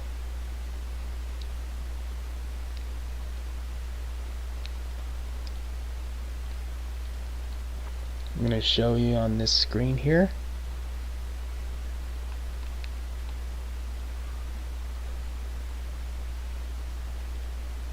There you go. The Promotion Wars was a wrestling game. Is a text. This only had like a few people, like 1,000 people that downloaded it. Slightly over 1,000. You can become a promoter of your own company. You can make your own company like HCW. I have Hydraulic. No, it's a Hydro Championship Wrestling, I think it's called, that I made. Um, Adam Jennings, if you're watching this, it goes out to you. It's great game.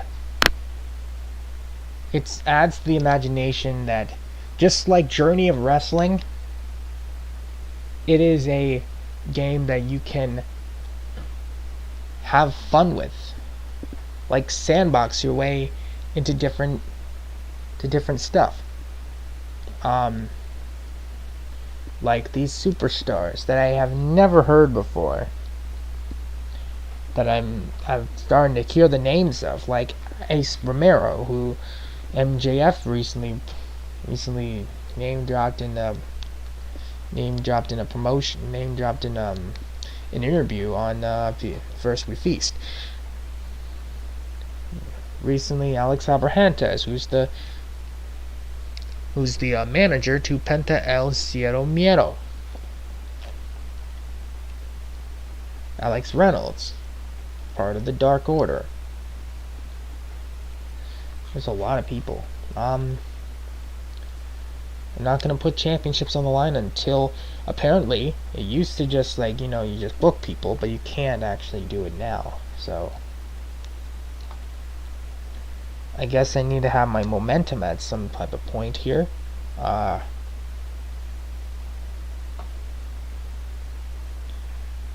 So if you look at this layout, it looks really interactive. Apparently you gotta book these people into matches. Like, let me take a random person. Anthony Henry, a veteran. There's a little bio here. I love having those bios.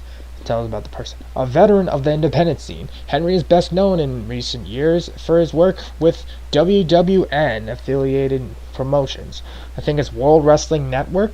I think that's the promotion name. So you hear the little booking fee is $100, and then approach to book. You can go to different shows. Like, if they're not available, you can book them for this. Book them for Saturday, and you can book them right here. 100. There you go, and he's booked. But you can't sign them yet until you're a level 2 promotion.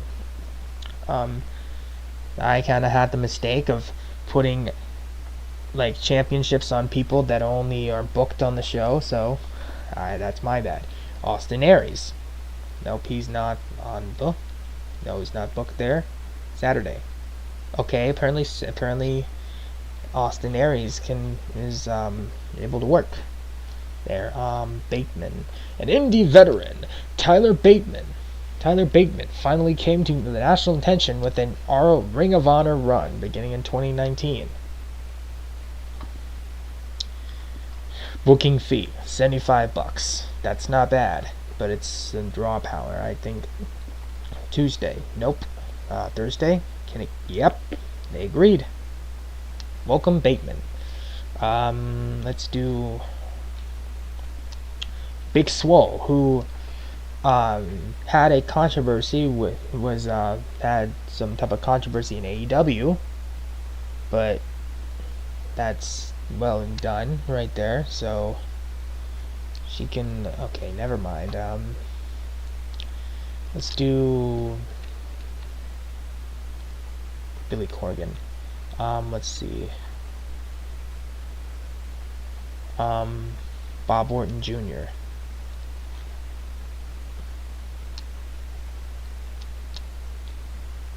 Look, Brandon Cutler. Can I book him to the show? Nope. You gotta look at the booking fee for the shows. Okay. Bret Hart, Bret Myers. The Swamp King hails from Lincoln, England, and is a regular for several smaller independent promotions in his homeland. Let's see. He's not interested. Okay, then. Brian Kendrick, who's somewhat controversial of what the stuff that's been said. I remember the exact. I actually remember the day that he was actually appeared on Dynamite. He was supposed to appear on Dynamite. Apparently, Wheeler Yuta replaced him, but you know. Okay, there we go. Now we have somebody, Bateman, to face. See, Brock Anderson, who's the son of Arn Anderson. Thursday. Darn it. Okay,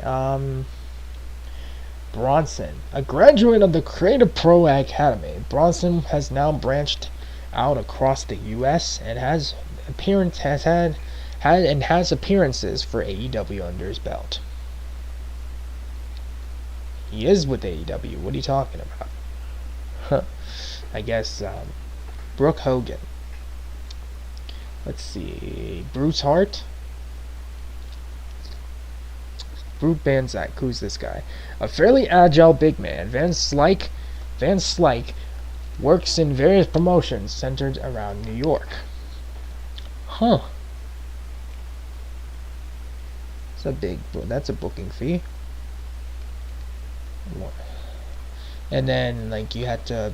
Okay, is that Bishop King? A regular on AEW Dark, Bishop is otherwise most active for Bushido Pro out of Georgia. Nope. Is it good? Nope. Okay, that's not. Okay, booked somewhere else. Let me try to get Billy Gunn. On the show. Where's Billy Gunn? Billy Gunn, how about you appear for here? Nope. There we go. I have Billy Gunn. There you go. Bonesaw. Okay, that's not Bonesaw. I'm thinking about the Spider-Man Bonesaw. Bonesaw is from Lisbon, Northern Ireland, and is trained by Finn Balor. He's currently a member of the tag team Kings of the North, alongside Damien Corvin. I could get him in promotion. Nope. Let's do. Okay, Brandy Rhodes. I'll get Brandy Rhodes. Nope, unavailable. Saturday. Okay, Brandy Rhodes. That's the first women's wrestler that I have right now. Brandon Van Danielson. Let's do Brian Cage. He's 750. Let me think. Brian Blair. Brayer Wellington. A hardcore specialist. Wellington's career originally ran from 1995 to 2008, but he was tempted back into full-time competition following a semi-active spell with JCW between 2010 and 2013. He now competes primarily in Michigan.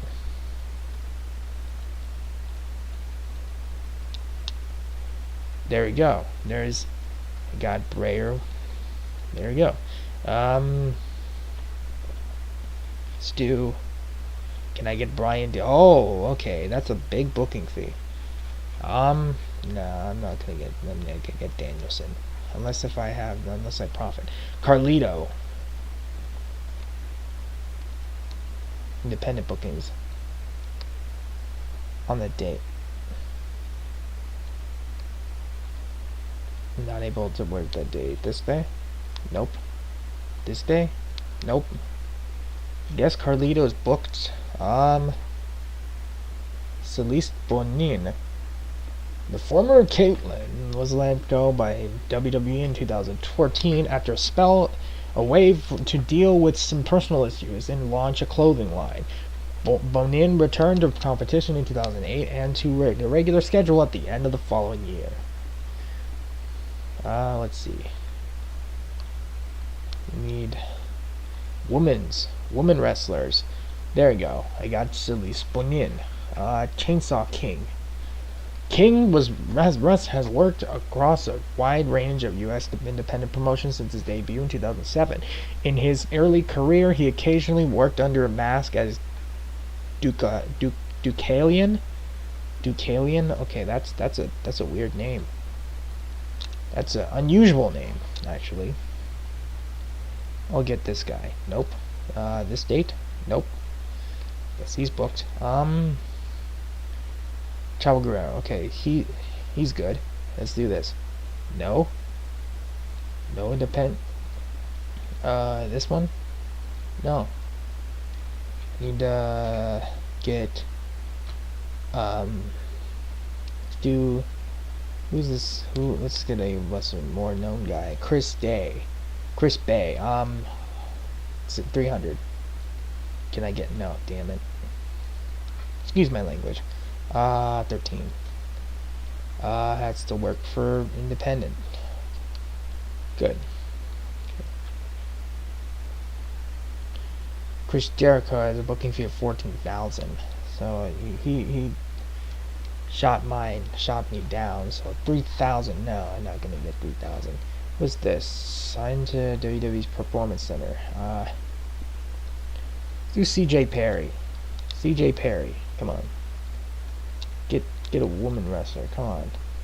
I have Brandy Rhodes here. Okay. Got CM Punk. Nearly 22,000 is his booking fee.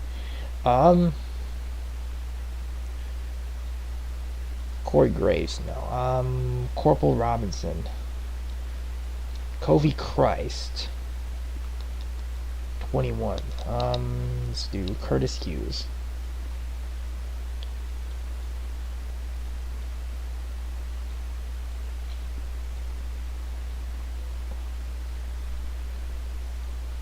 Let's do Dan Barry. Dan McGee. McGee proved himself to be a solid, reliable hand during his 6 years with Revolution Pro in the UK. That sounds like a good guy. Sounds like a good guy. So, darn it. Can you work? Work on the days. Danhausen, 500. Okay, that's good. No. Nope. Saturday he's on Collision, so darn it.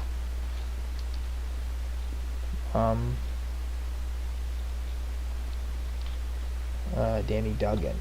Let's get this Danny Duggan guy. Nope, he's unavailable for that date. I need to get people for these dates. Dave Andrews. Is he good for the date? Nope. Get date for Davey Boy Smith.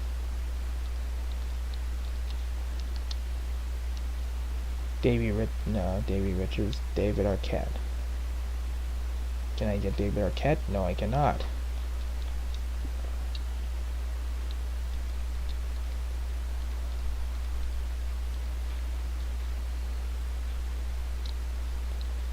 Dewey Donovan. Donovan has worked in a variety of non-wrestling roles for ZCW since 2000.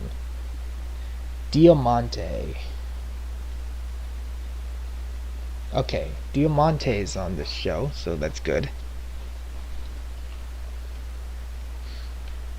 Dominic Guarini, a former regular for AIW.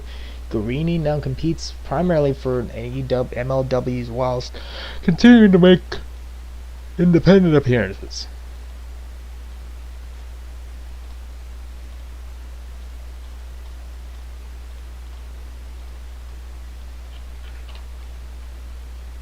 Doug Williams.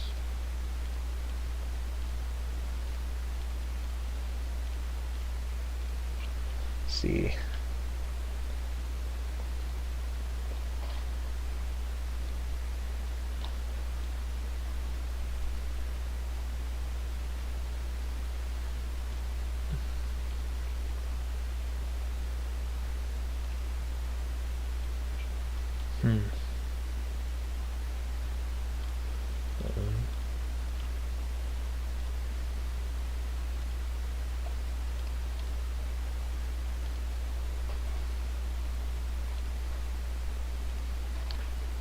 Apparently WWE has their NFL titles.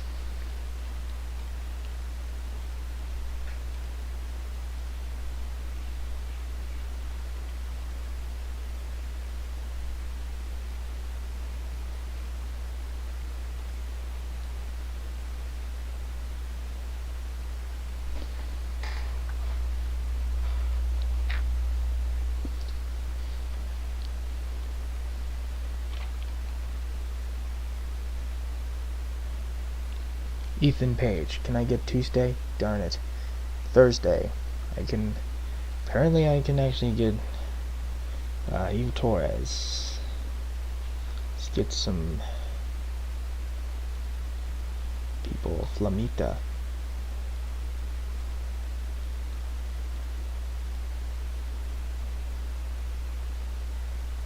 Need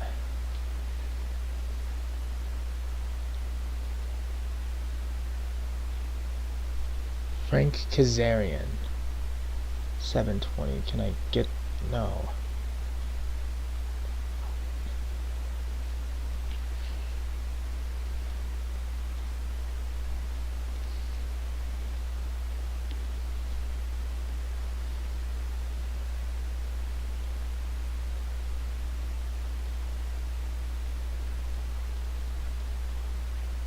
There you go, Gary Wolf.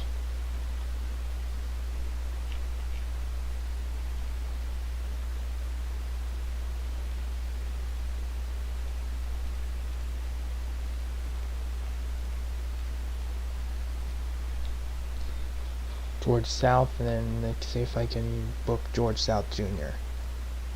Yes, I can. Both George South and George South Jr.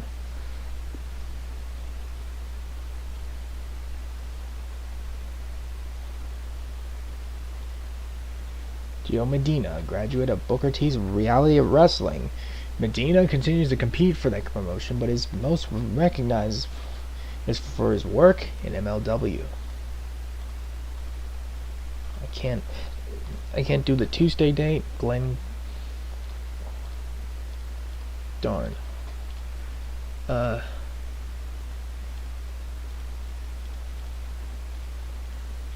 You get some Griffin McCoy, a relative newcomer to wrestling.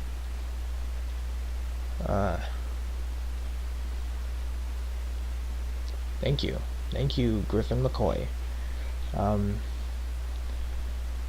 Let's do HC Lock. Unable to work that date.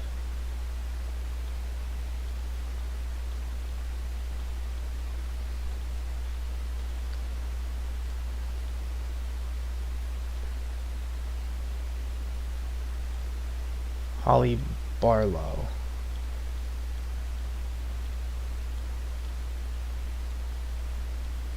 $1,075. Darn. Why is it... Okay, never mind. Hook.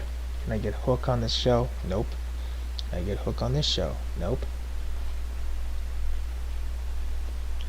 Ian Rotten. Isaiah's... I'm gonna look at the ones that... The Neon Demon has worked for various smaller UK promotions since 2015.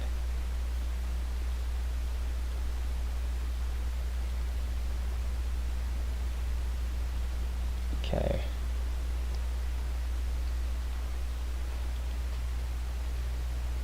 You're not interested? Okay, fair enough. Jack Evans, so he's 300, so let me see. Nope. There you go. There's $300.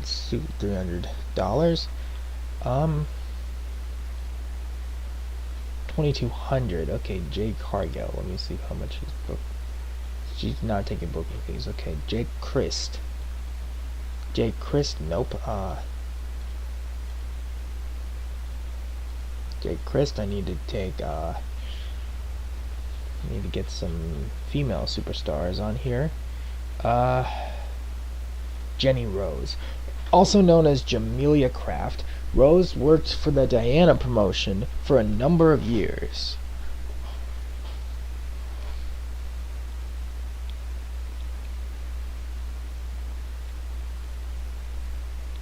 There you go.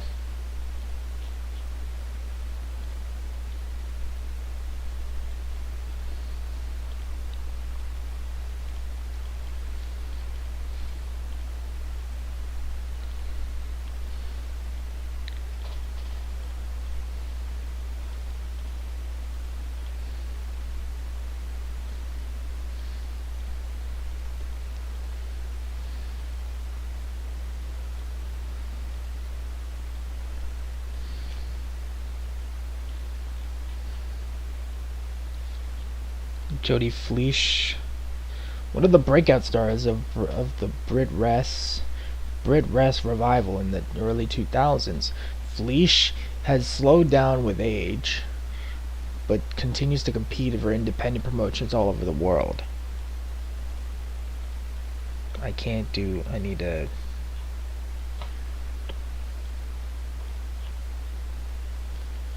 Joey Janela, he's 650. Joey Bravo. John Schuyler. John Wayne Murdoch. A deathmatch specialist, Murdoch has competed in for hardcore promotions all over the U.S. It's unavailable for that date. $50. Can I have him book for this show? Yep.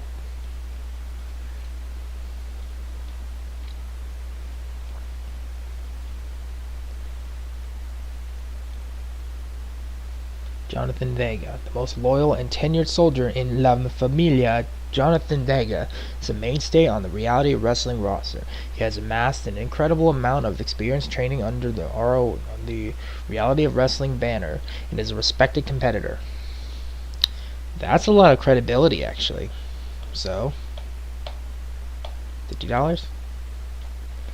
You're going to be on the show. Jordan Oliver. Jordan Oliver still only in his early 20s. Oliver has shown signs of real promise in his short career. A former regular for CZW, Oliver now primarily competes for DCW and MLW.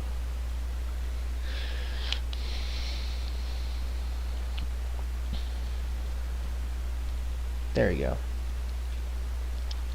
Joseph Connors.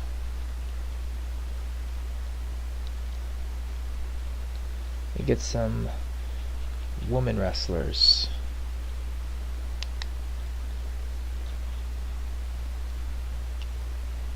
Kyrie. 1,090. Carly Perez. WWE's Maxine.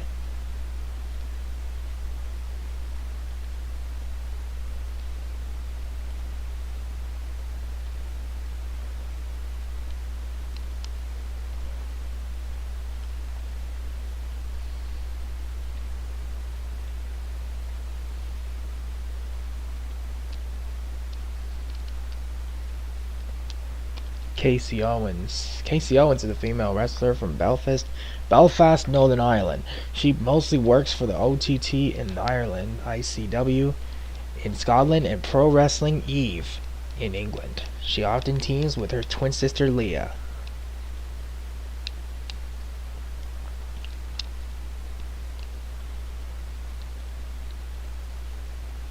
It's okay. Carly's not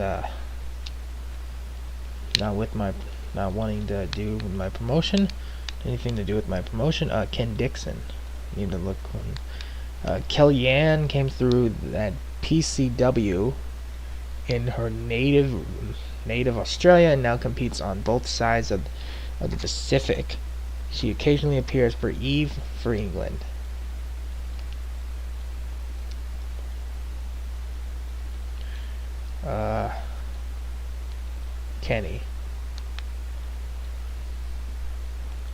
Kenny Williams. Let's do You either think Keanu James, Keanu Cameron, Carnage.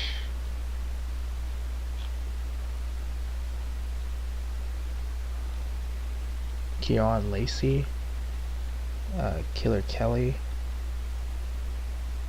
A native of Portugal, Kelly has been wrestling for a little over than 5 years, but has already made appearances for WWE and Impact under her belt. In 2022, Kelly started to be featured on Impact Wrestling in the Knockouts division. Yeesh. That's a lot of people. That's a lot of Kyra Chimera.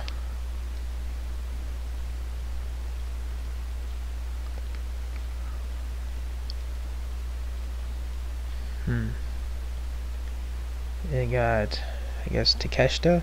Nope. I think. Can I get Kota Ibushi?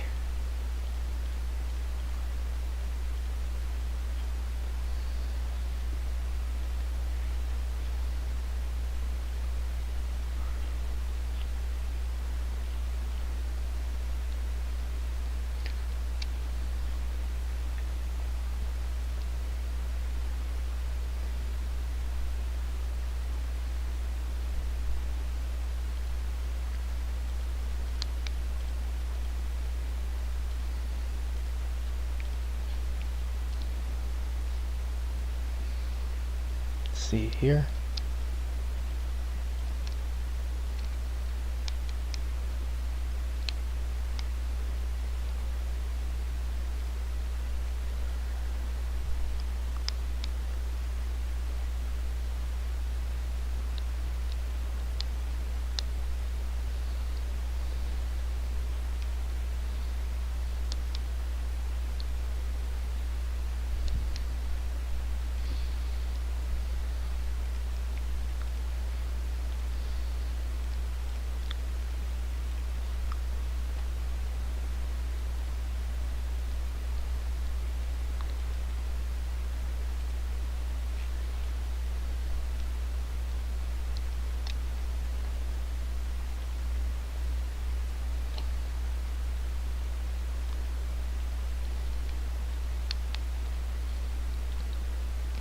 There's I'll get. Can I get Low-Key?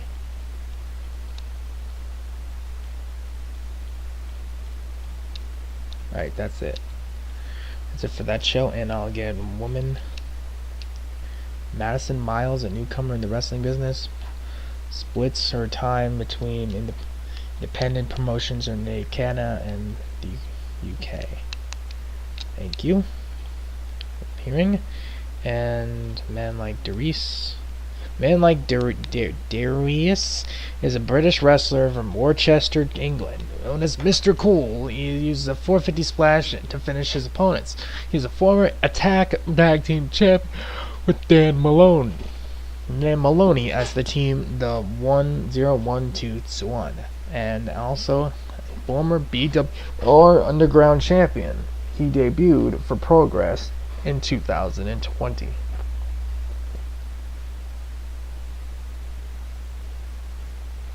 I'm gonna get Mandy Leon. There you go.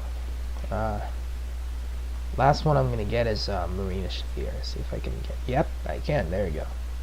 Let me get the calendar and let me untelevised show.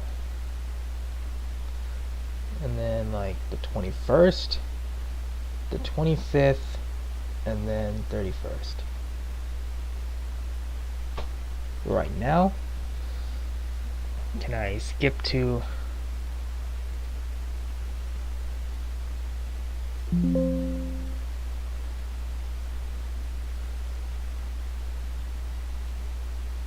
there we go.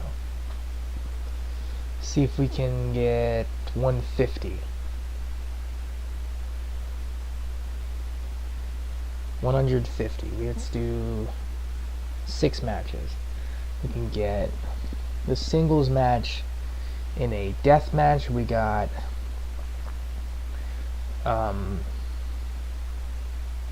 Gary Wolf versus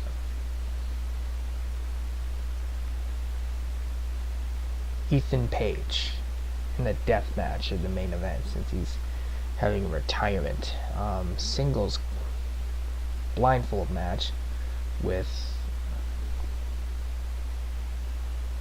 We can have a tag match actually. A tag match. Let's put teams together. Hardcore match between Brian Kendrick and Jack Evans versus Lion Ruffin and Little Guido.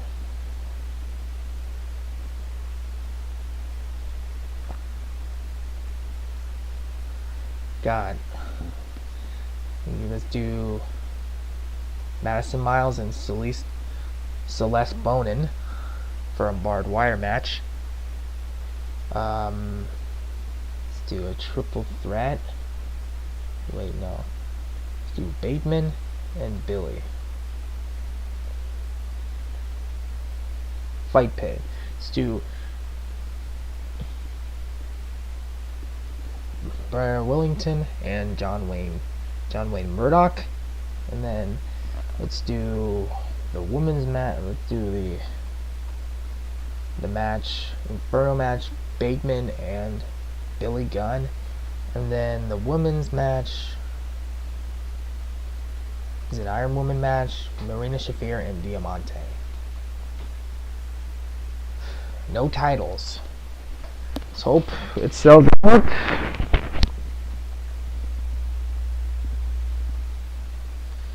Does it sell out 150? I don't think it does. Oh, it does sell out.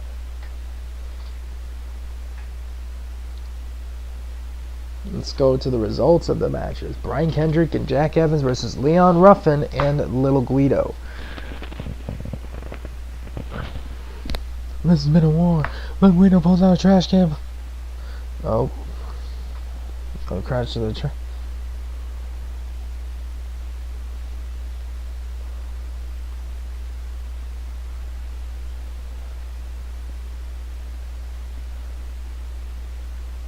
Damn. Jack Evans and Brian Kendrick win the match.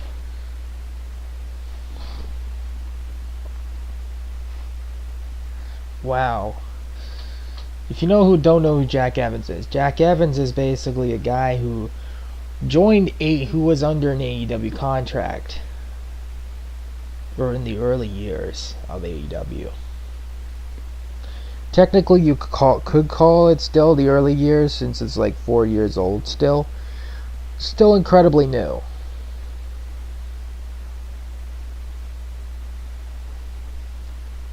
Madison Miles and Celeste Bonin.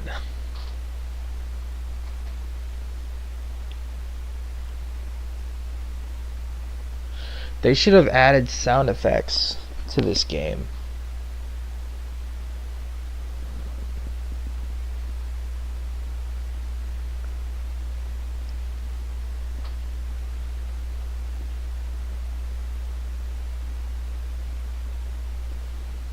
That's Celeste Bonin.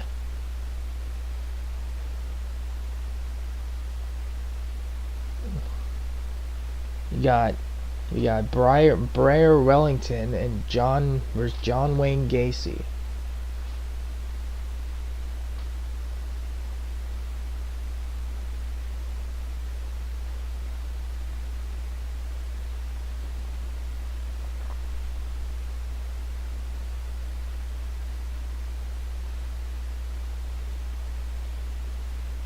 Briar Wellington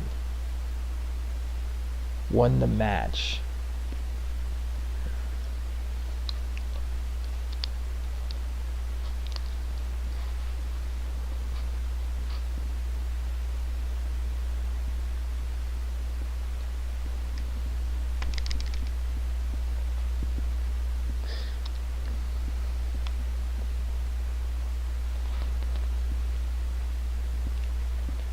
We got Billy Gunn versus Bateman.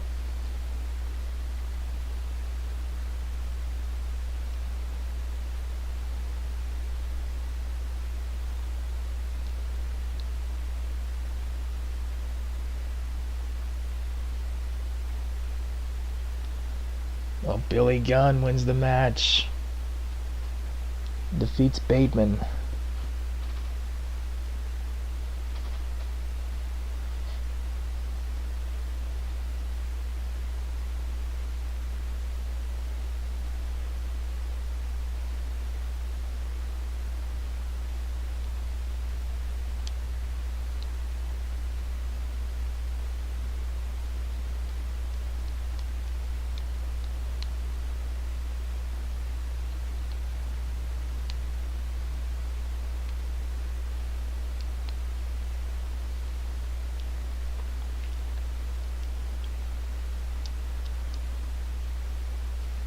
Oh. Is that it? Shafir?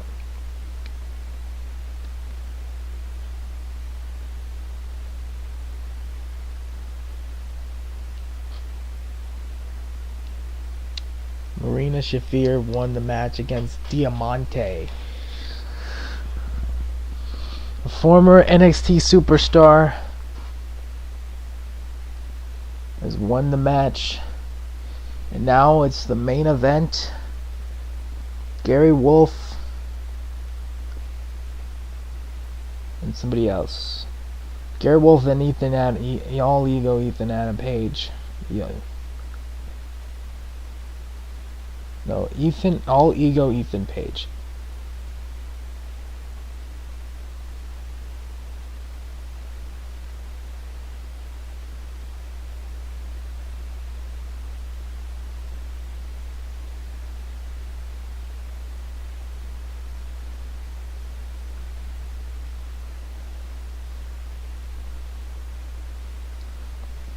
Ethan Page won the death match. Wow. Let's see how the results are. 79. That's still good. Oh, I gain a profit. Okay. That's good. Okay, Gary Wolf and Ethan Page was the match of the night. In about a couple minutes, I'm gonna take a break, and we'll have the next guest coming on momentarily.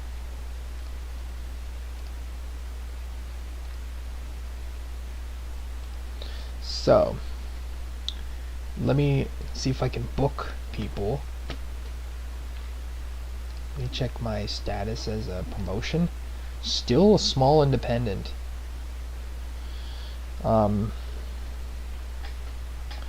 So let's see here. My independent shows. Calendar.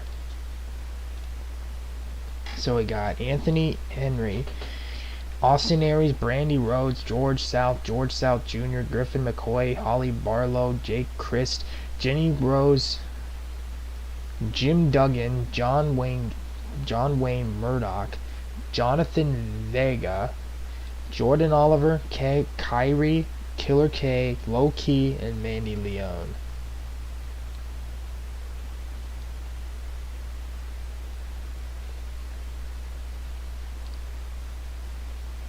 On the 17th, I don't have anything. Okay.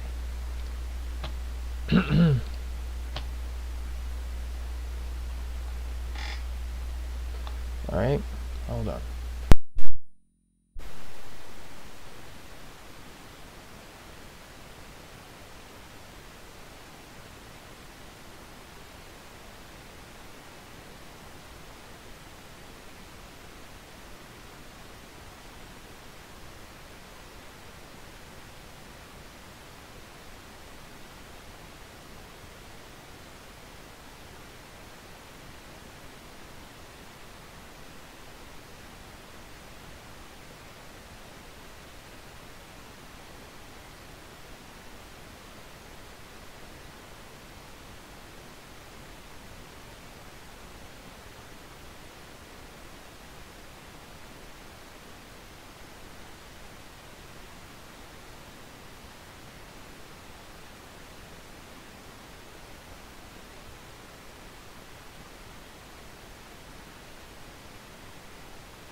Hey everybody, I'm back. Been back a little while. Just been eating. Um, so let's see. We're continuing here. Let's see who should be signed. So a lot of people signed to this show.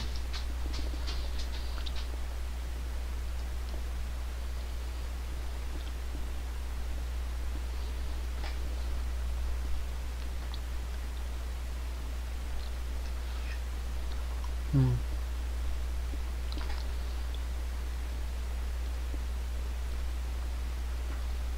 Okay.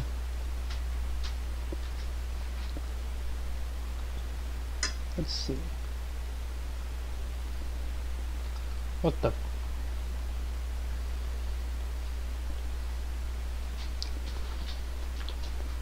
Okay, there we go.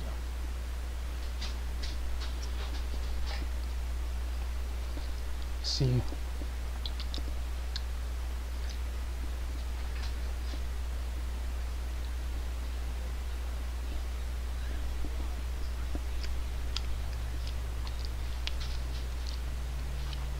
Hmm.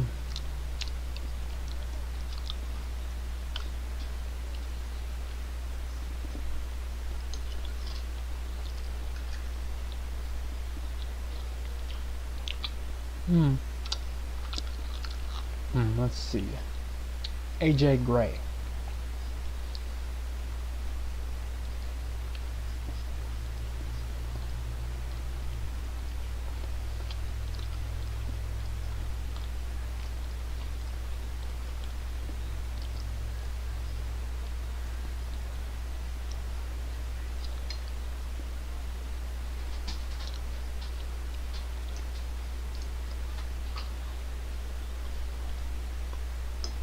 Let's see.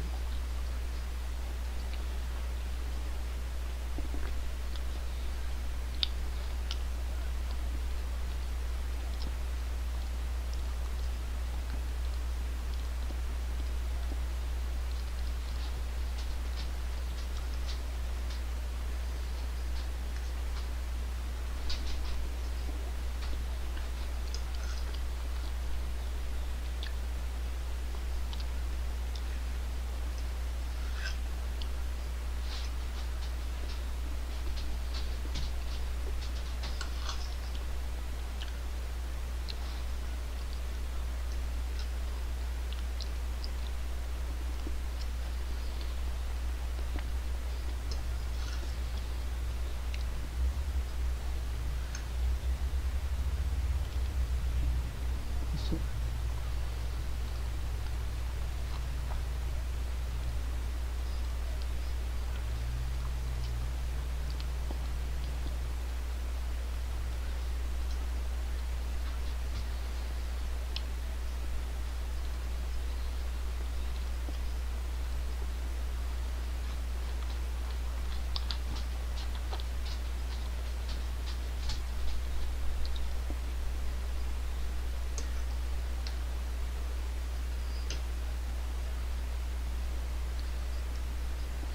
Hmm.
Shish kebab.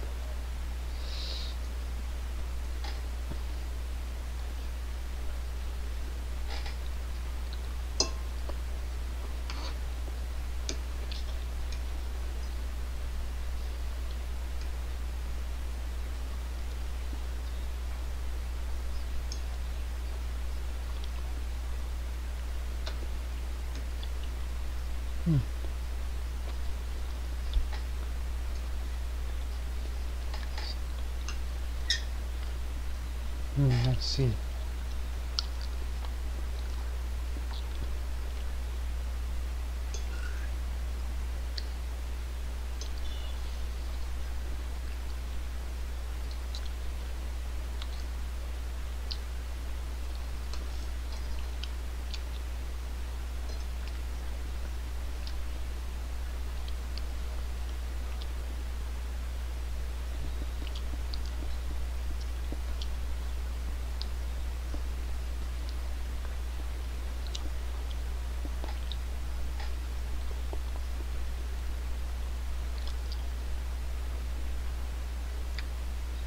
Let's see.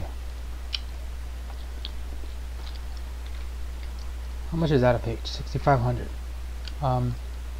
Off of NOIE Junior.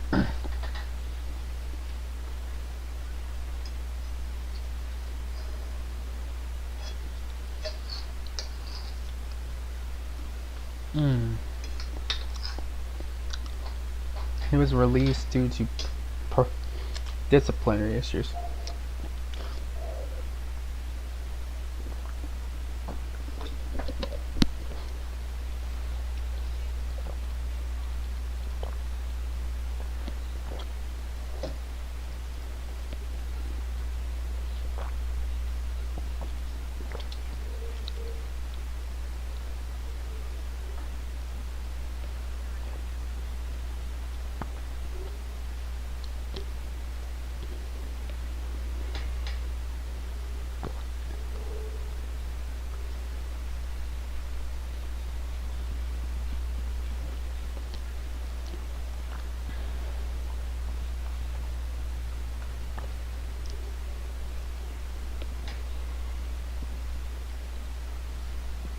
Let's see.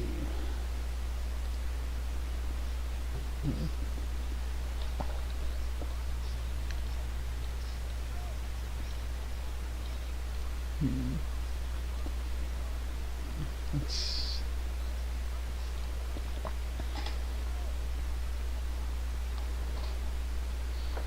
see here. Jacob Hammermeyer.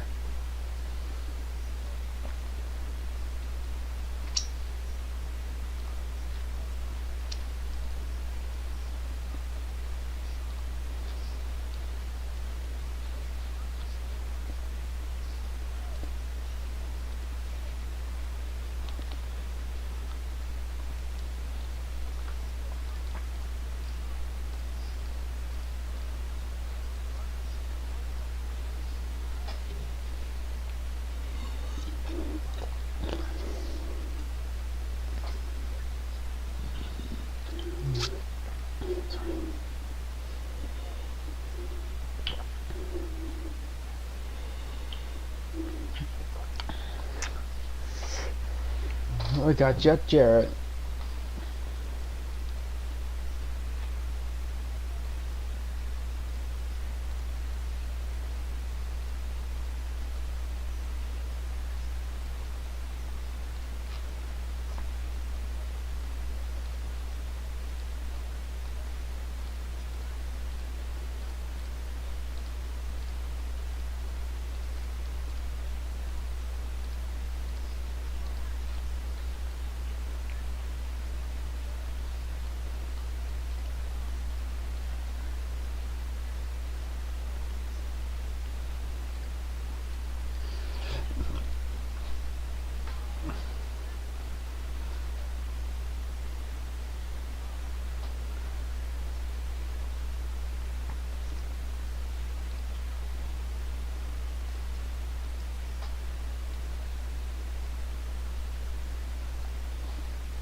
to Jody Fleisch.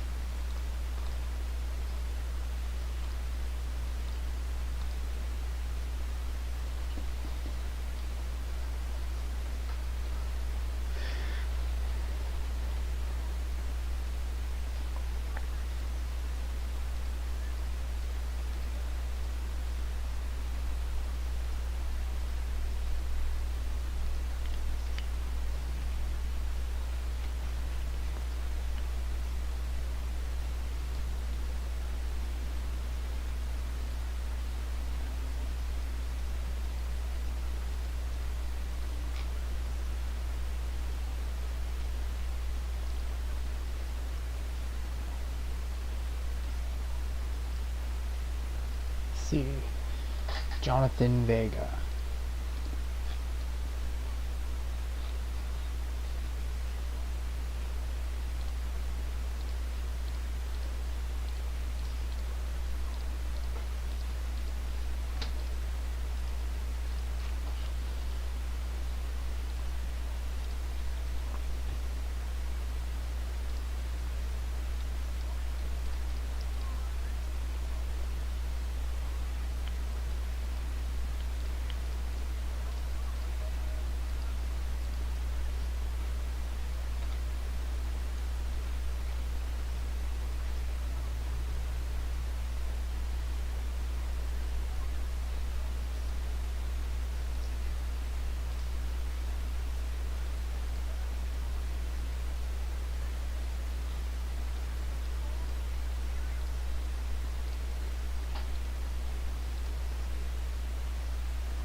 Flip Gordon.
See Jesse Goddard's.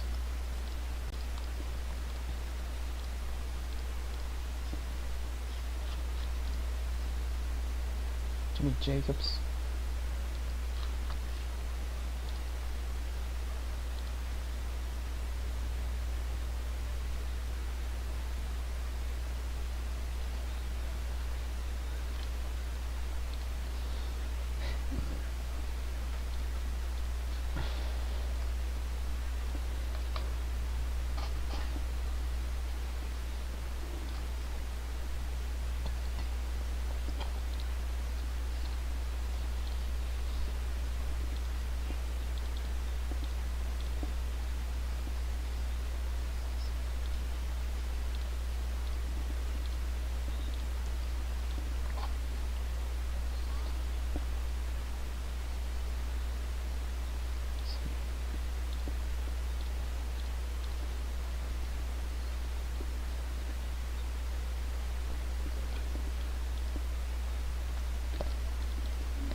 See here.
See. Kobe Durst.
He, Masha Slamovich.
Where's Tony Deppen?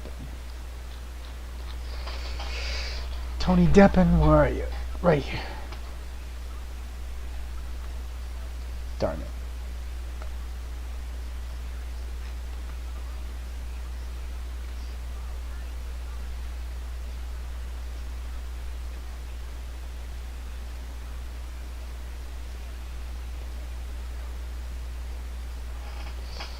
Let's see.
See?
Let's see. The old diamond cutter.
Alright,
Phil Brown is gonna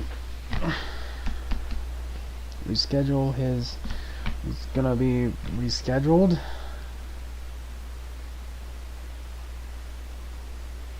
If he wants to. Hope you feel better, Phil.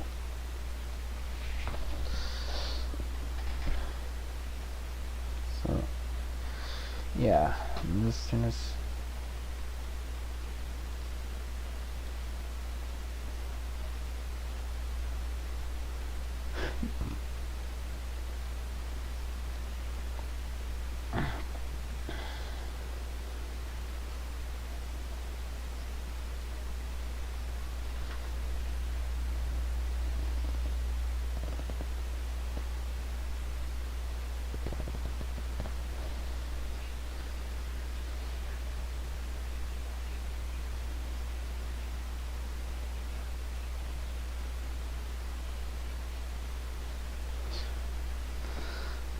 Let's see here.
$220.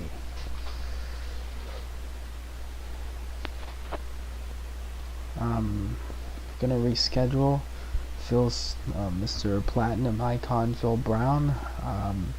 Hope he feels better.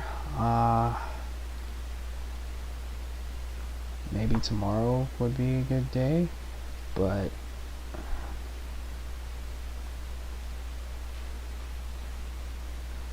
we'll see.